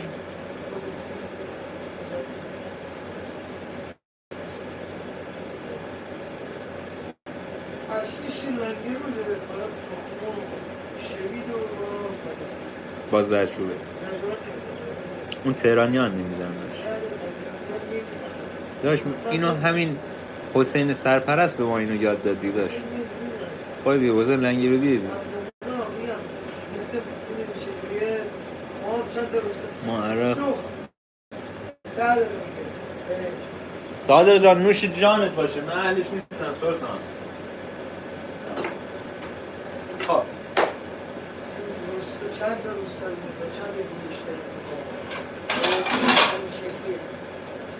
من نمیدونم بعضی جاها یادداشت میکنم حتی مثلا چیزا فسنجون با باقالی داره همه جا میگم با بادوم هم درست میکنم. اصلا تعدیل اصلا نیست.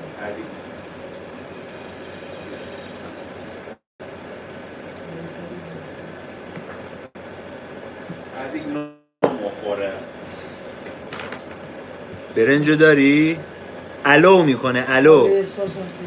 ساعت 5:52 است. رشتی جماعت اینجوریه، برنج میخوره، الو میکنه.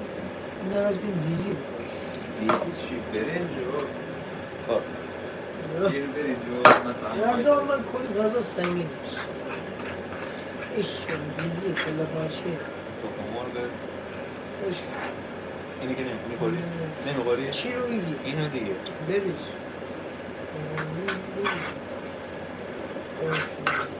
بس زیاد هم هست بسه بذارید از چیزه اینا نگاه. علی لایر واقعا نگاه الو میکنه. بالا بشینه میشه اصلا رخ کارو ببین. استاد نشون بده که من چجوری نشستم. رفته رو اوپن نشسته. حالا دیگه وزنی هم نداره، پروز محسوب میشه. ولی خب اصولا تایم غذا خوری نمیشه. اول مدیتیشن میکنم با خود غذا، بعدش میرم غذا. تازه داشت تعریف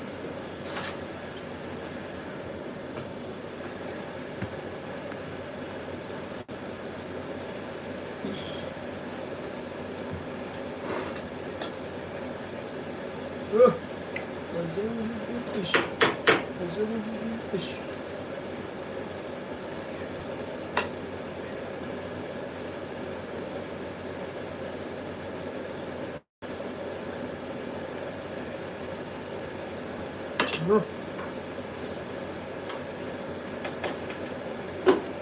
بچه کیا سوخته؟ ما به تعدیق میگیم سوخته. خب کیا تعدیق بازن؟ نگاه اینجا رو نگاه. تعدیقو داری؟ تعدیقو داری؟ تعدیقو داری؟ علی عاشقم تو مایتاب غذا بخورم بچه. تعدیق بعد دهنم افتاد.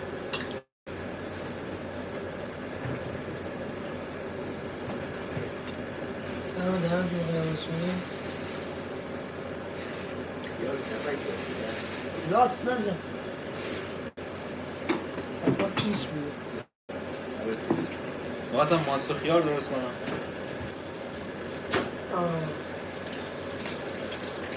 چیه؟ ببر جان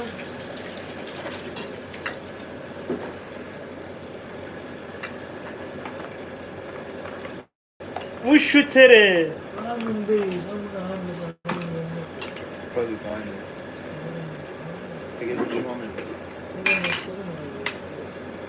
نمیخوام همه رو حل کنم. حل کنم نه همه همین هستی تیکه برو بر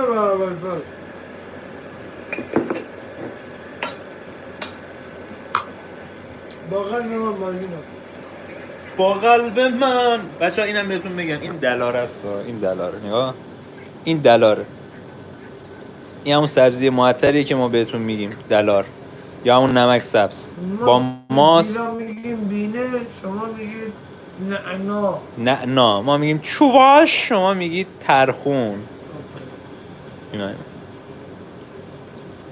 یه اصلا ترکیبا. یه چی بهت میگم، یه چی میشنوی. ببین یه چی نگاه.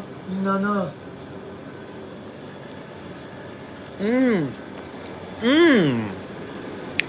عالیه، بی‌نظیره. و اینکه آره دیگه شاه جان دیدی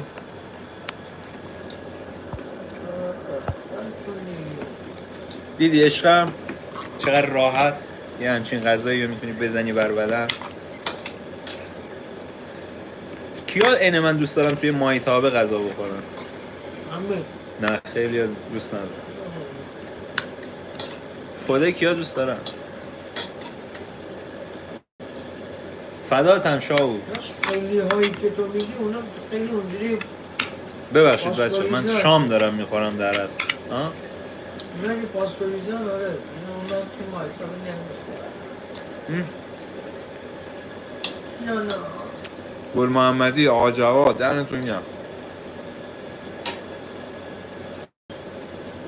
بابا شاهو دختر نیست که پسره.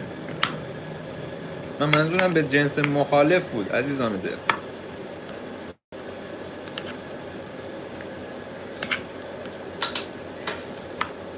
یعنی هر کیو دیدی نگو عشقم. منظور اینه.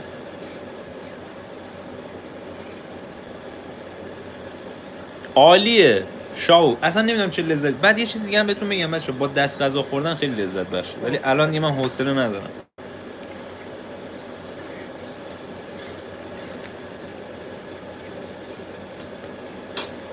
مثلا پلو کباب ما با دست میخوریم، مثلا ما 90% غذاهامون رو با دست میخوردیم. آره اصلا از قبل که با دست میخوردیم. نه مادر بزرگم همه غذاهاشو بود. همه. من بهت زیاد دادم. بله گفتم چه. hani برشتشو برداشت. دور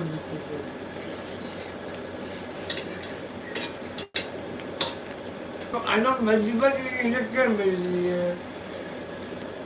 شاو جان تو الان تنهایی، منم اینه تو هم اصلا کلا همه اینه، همین مردا اینجوری. برای اینکه ظرف کمتر کثیف بشه سردم و یا نه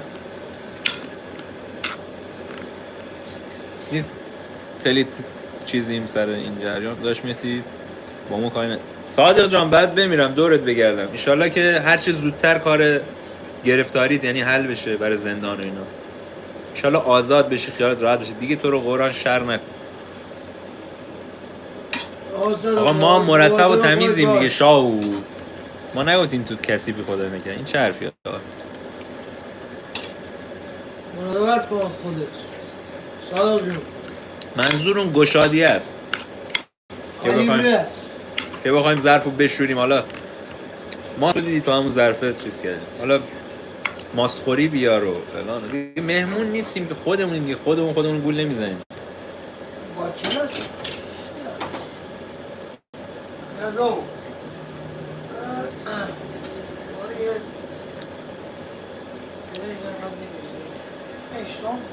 زمانی که با مادرت ازدواج کردم بابا زنی سایلنت داری پوتیتو، زمانی که با مادرت ازدواج کردم بعد یه داداش باید بیارم حمال. چی میگفت؟ مامانش چیز بنده خدا که در نامعلوم بود یا معلوم بود؟ میبینیم منم تویی؟ یه چیز میگم 3 روز باید بدوی دنبال معنیش. فهمیدی؟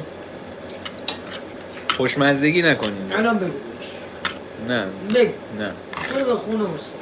نه به علی نمیگم. بعد از علی بس تو مهدیدی.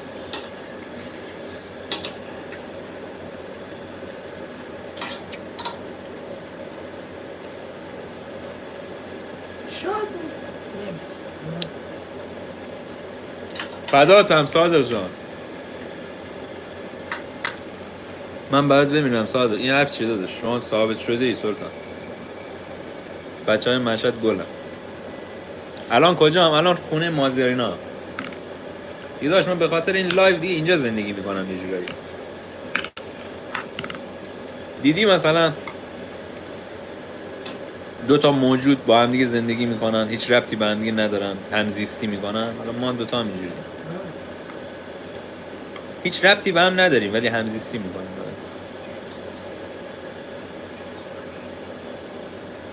کوچه اصفهان حامد عابد نوکرم. انا غبیه. آب کیه بیه؟ نزد قربان. دوستمه. نه دوستمه. 15-16 سال به بالای رفیقم. حالتان چونه؟ چی می اول چو توه؟ نوکرتم حامد. چه خبر سلطان؟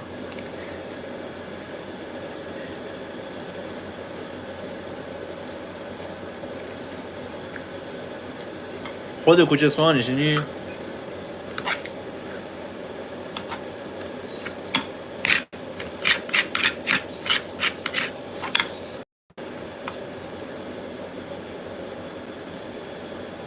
صادق جان تو رو قرآن از خودت دور کن سلطان. آخه چه فرقی میکنه آقا صادق؟ چاکرم حامد.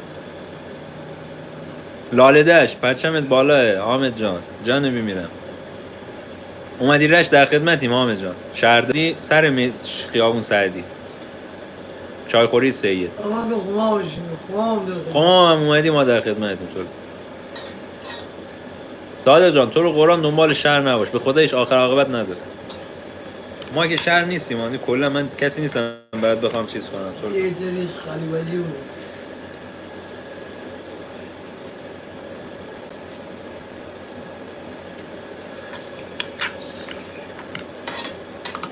انشالله کارت راه میفته. حالا شاکی داری رضایت میدی. من نمیدونم حالا ناشمان صادق جان انشالله که زندگی تو دیگه از اینجا به بعد سرسامون میدی. به خودم میری حبس میای دیگه اون آدم سابق نمیشی. من که نرفتم ولی هر کی رفته اومده زندگیش یه جوری در هم بر همه.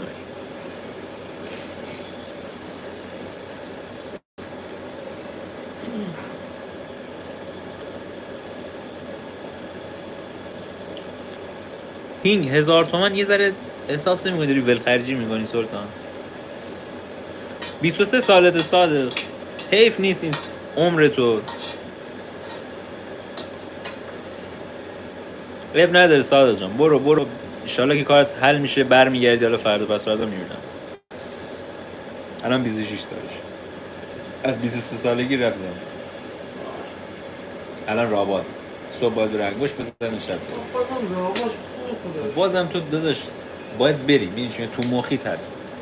برای تو مخی هست. واقعا تو مخی لامست. خدا رو شکر الان راباش. اینجوری نیست. ایشالله داداش حالا یه پاوند یه چیزی بگیری دیگه اون سمتش هم نری. تیراندازی درگیری دیگه. درگیری نزار خیابانی. الکی یه حبسی گرفت. نزار خیابانی الان اینجوری راهبازی و بازم خدا رو شکر.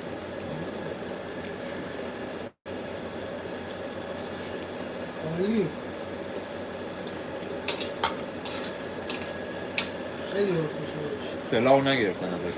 اصلا نگیره. مستند که هست. نه این تیراندازی گرده. واقعا خدا رو شکر میگه رابط.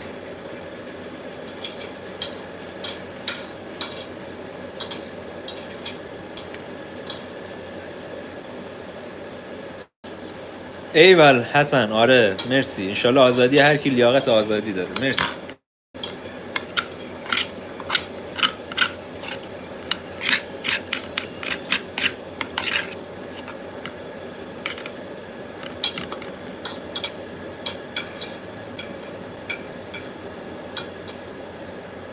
میدونم صادق جان دورت بگم این چه حرفی آقا. برو فردا دوباره میبینیمت دیگه. میدونم درک میکنم این تو مخیه خیلی عذابه ها. اصول کیه حامد؟ کی هست؟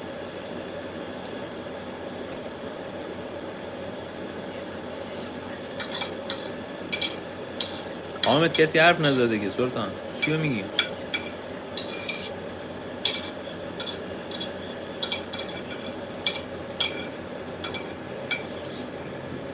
شاو اگه فقط میخوای لایو بذاری نمیخوای مانیتایز کنی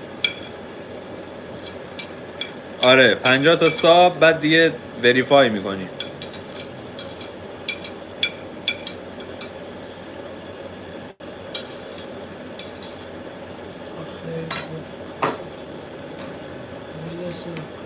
میشه جان دست شما دارم آره شاو جان 50 تا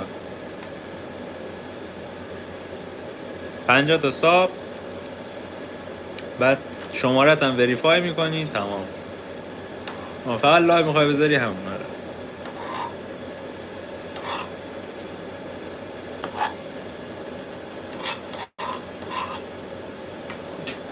کوچ اصفهانی کو گفتی که مان خیلی چیز بود بال بود ولی به درد من نمیخورد یه ذره خام بود چاکرتم صادق جان دورت بگردم بازم ریدی؟ بس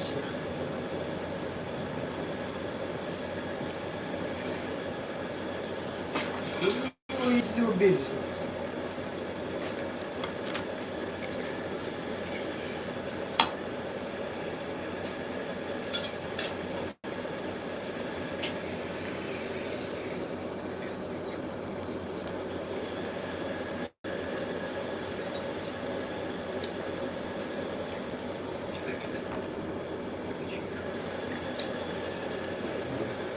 انقدر گرسنم بود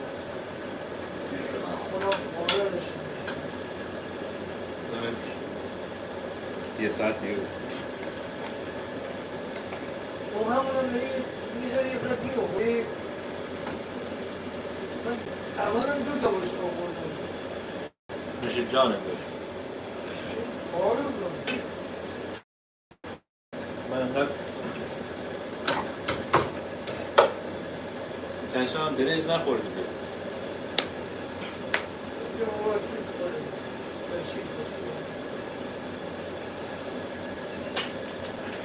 من نسبت به شما غذا اینجوری سنگین‌تر خوردم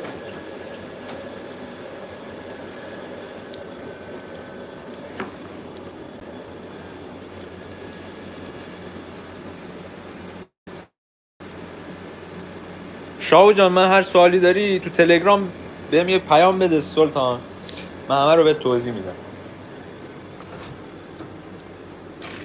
اینو یادتونه بستنی اینو گرفتم همجوری نوستالژی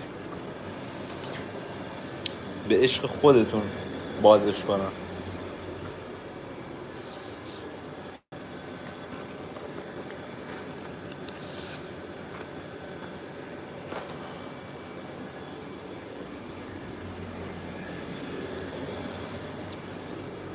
آره شاو تو دیسکریپشن خب تو بیو چنل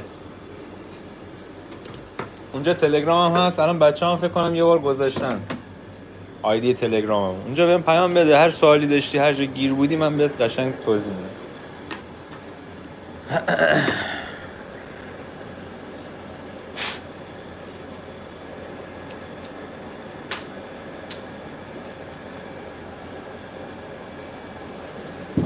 من عاشق چشات بودم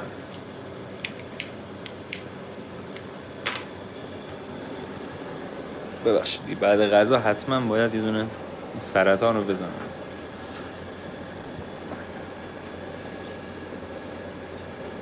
امیلیا مرسی عزیزم آصف جان سلام من آشتی نمی‌کنم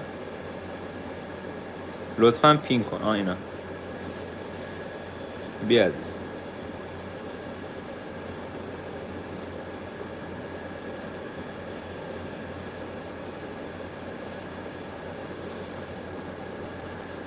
صادق جواد کارش حرف نداره کارش درسته مثل خودت ولی جواد پیر این کاره میدونی چی میگم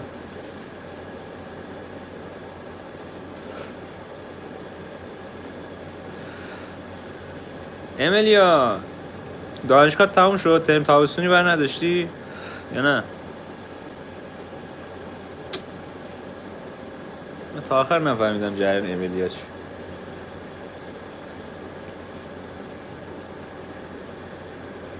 سلام نازنین. مان داره چایی میخوره.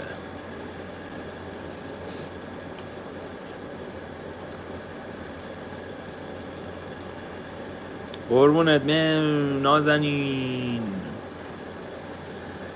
ای خدا شکرت، خودمونو زدیم به اون راه، اون راه خودشو نزد به ما. چرا؟ ابوالفضل تنها لون. سلام.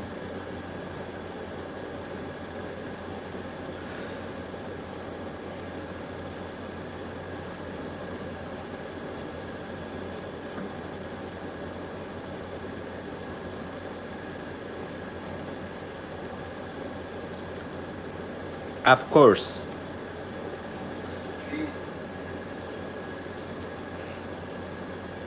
Of course.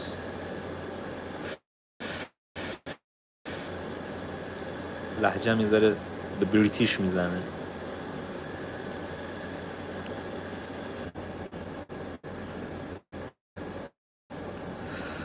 صادق جان ده امان انگلیسی صحبت کنیم سلطان. همین لهجه هنده سلطان. جانه بمیرم. جان قربان. تو ده چره اف کورس ده امان ننیمشه. اپ کنوس. اف کورس.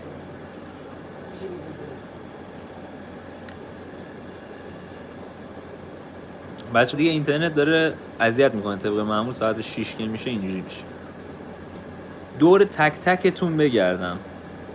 نگاه اینجوری نه، بگردم. قربون قلب پاکتون برم.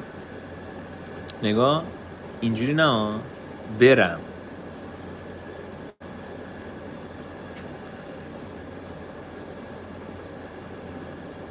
وجودای منید، سجودای منید. یالا ماشاءالله شو. میدونم چی باب شده، همه الان تریپ اینو برمیدارن میان یالا ماشاءالله کن بره. میان تو اینترنت شاو آخه دمت گرم سلطان. میان تو اینترنت مثلا اینستاگرام و اینا میان نصیحت میکن. خودش نیاز داره یکی نصیحتش کنه. اینقدر بچه است. یالا ماشاءالله کن بده بره. دیگه اون دوره گذشته بود.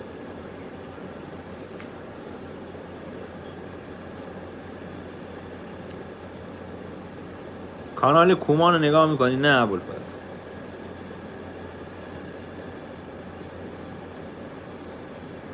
یوتیوب سلام. نیم ساعت دیگه باید امتحان بدم. یوتیوب اگه نخونده باشی امتحانتو میرینی. خیلی روک و راست بهت بگم، ولی خونده باشی هم دیگه ترسی نداره دیگه. به عشق همتون. فقط پسرها، دخترها نه. دخترها اینجوری، پسرها دوستتون دارم، چاکرتونم. دیگه اینترنت داره اذیت میکنه دیگه. تا زمانی که مودم نگیرم یه ذره اینجوریه. آقا شاو هم دمش گرم بر ما دونیت زده $4. خیلی ممنونم ازت. خیلی باله. کومان یه طوری انگار برای بچهای مثلا 13-14 ساله است. امروز میخوایم بهترین چیپس ایران رو رده‌بندی کنیم مثلا. چه محتوایی. آره چنل مازیارم بعد کم کم اوکی میکنیم میاریم. 8 میلیون چی میخوای؟ چه گویی میخوای بخوریم؟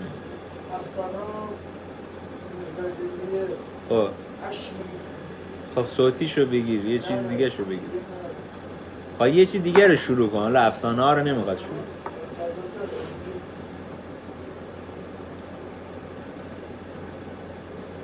چشامی چشامی آجی به مولا با دندونام جرس میدم بدخواهتو. پسر یادتونه جرس میدم. از این مودمای چیز که TDLT سیم کارت ایرانسل TDLT میخورن از اونا باید بگیرن.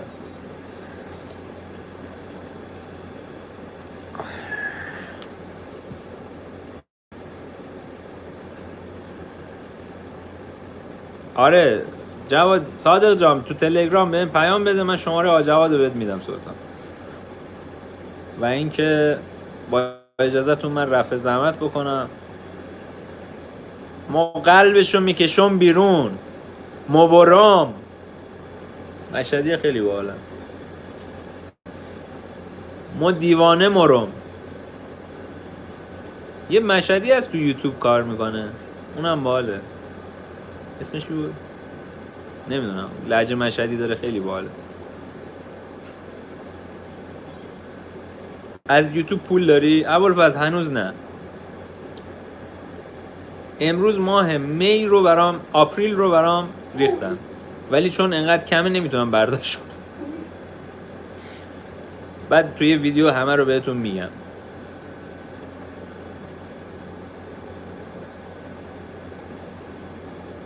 به ما یه لاخموته؟ نه نفهمیدم. مان جان سلام. پیکی انشالله که زندگیت مثل رنو پیکی نباشه و بری برای مازراتی. دوستتون دارم، عاشقتونم. I love you گوراگور. فردا میریم برای ادامه داستان سیاوش. فردا سعی میکنم زودتر لایو بزنم، یه ذره حوصله نداشتم امشب، ببخشید. سعی میکنم انرژیمو ببرم بالا. آقا جواد ما در کل منتظرتیم. آقا جواد در کل چطوری مهدی جان؟ سلام. هادی تک چطوری؟ گمپ گلم. هادی تک چرا دیر اومدی؟ ولی دیگه اومدی، کارش نمیشه کرد. 2 تا لایک کم داریم برای 40 تا. 2 تا لایک بنوازید بریم برای 40 تا. ماهان پیروزه. تمام. هادی آقا آمد. سلام. آره به مولا گوشی چه مدلیه؟ XS. گل محمدی امشب یه ذره دیر شد، ولی شواهدی قول میدم زودتر کنم. بخوام خودم دلم میخواد زودتر لایو بذارم، ولی یه ذره کار داشتم، یه ذره خودم حوصله ندارم به خاطر همین. بعد میریم برای ادامه داستان که کیخسرو پسر سیاوش قراره چه کارا بکنه. لایو بودم مهدی. لایو خودت؟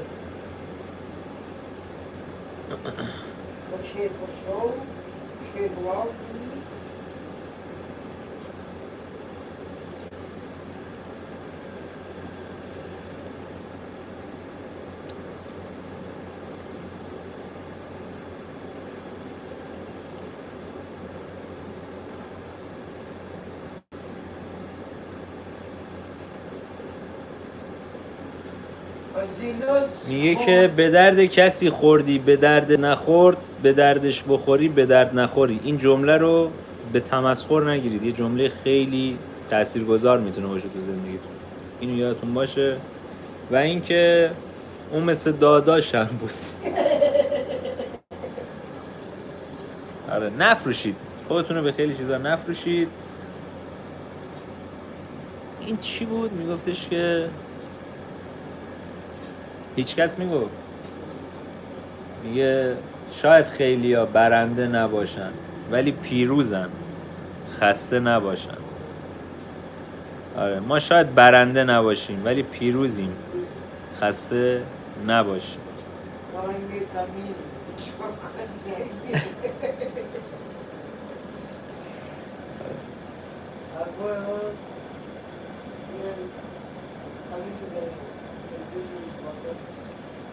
آجا آره تور انجام وظیفه‌ام تو راه، نمیرسه دیگه خون به مغز، خون به مغز، خون به مغز، نمیرسه دیگه خون به مغز، خون به مغز، خون به مغز، رد میدم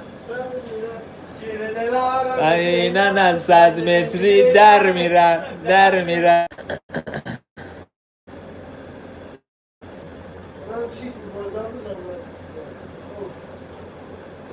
بازم کلام پیچیده تو این کوچه همه غلاف میکنن هرچی خلاف، چون گیر میده الان رقص نور داره کوچه و قرمزه، اما مهمونی نیست که یه دافی قر بده. همه متوجه میشن و متفرق، چون که چند تا مورد توی جیبای ما هستش. چی؟ بچه گربه میشن من زود جلو کلان، ماما میشه فداش. بهم میگه چی؟ بهش میگم مهندسم. معدلم. تا که دور شد که دیگه سروش شو، نمیبینه بچه ها میگن رپو شروع کن. اینو میخونم و یه قوطی دستم همش. ببین به من دستور نزن، داره یه صدای میاد، همه در میرن. همه در میرن، درگیره. گیر دادن به من تفریحه. مخصوصا وقتی که شب میشه. رضا پیشرو چی میگفت؟ میگفتش که ولی عاشق اون شیر دعوا بریم تا خراسون. اون تیکه اون شعر دوتایی که با هم خوندن.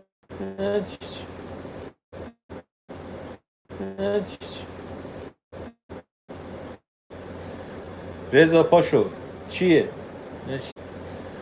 رضا پاشو چیه؟ چی؟ چی؟ نه رضا پاشو چیه؟ میگه شمش. نه رضا پاشو چیه؟ میگه شمشاد.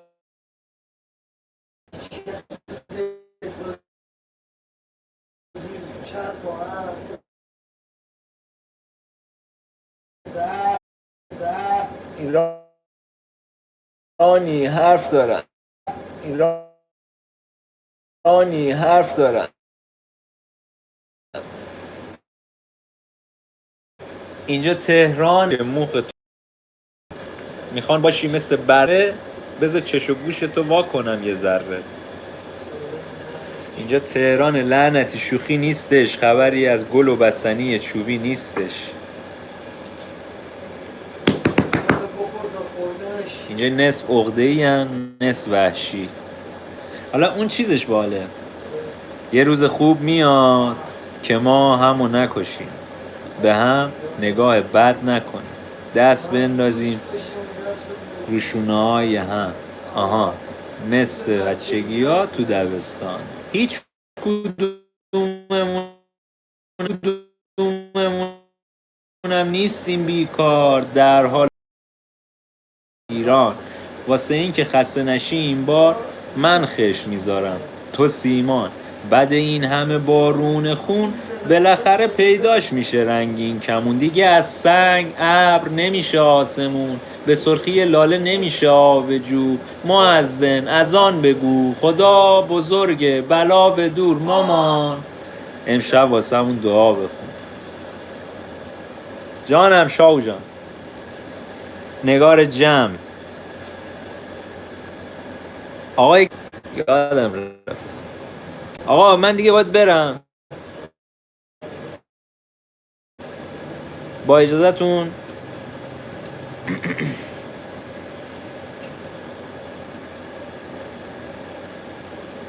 آره گوشیم داغ میکنه بچه‌ها، قطع میشه دیگه، ببخشید. من برم با اجازه همتون. الله قادری نوکرتم، اصلا دیگه نوکرتم.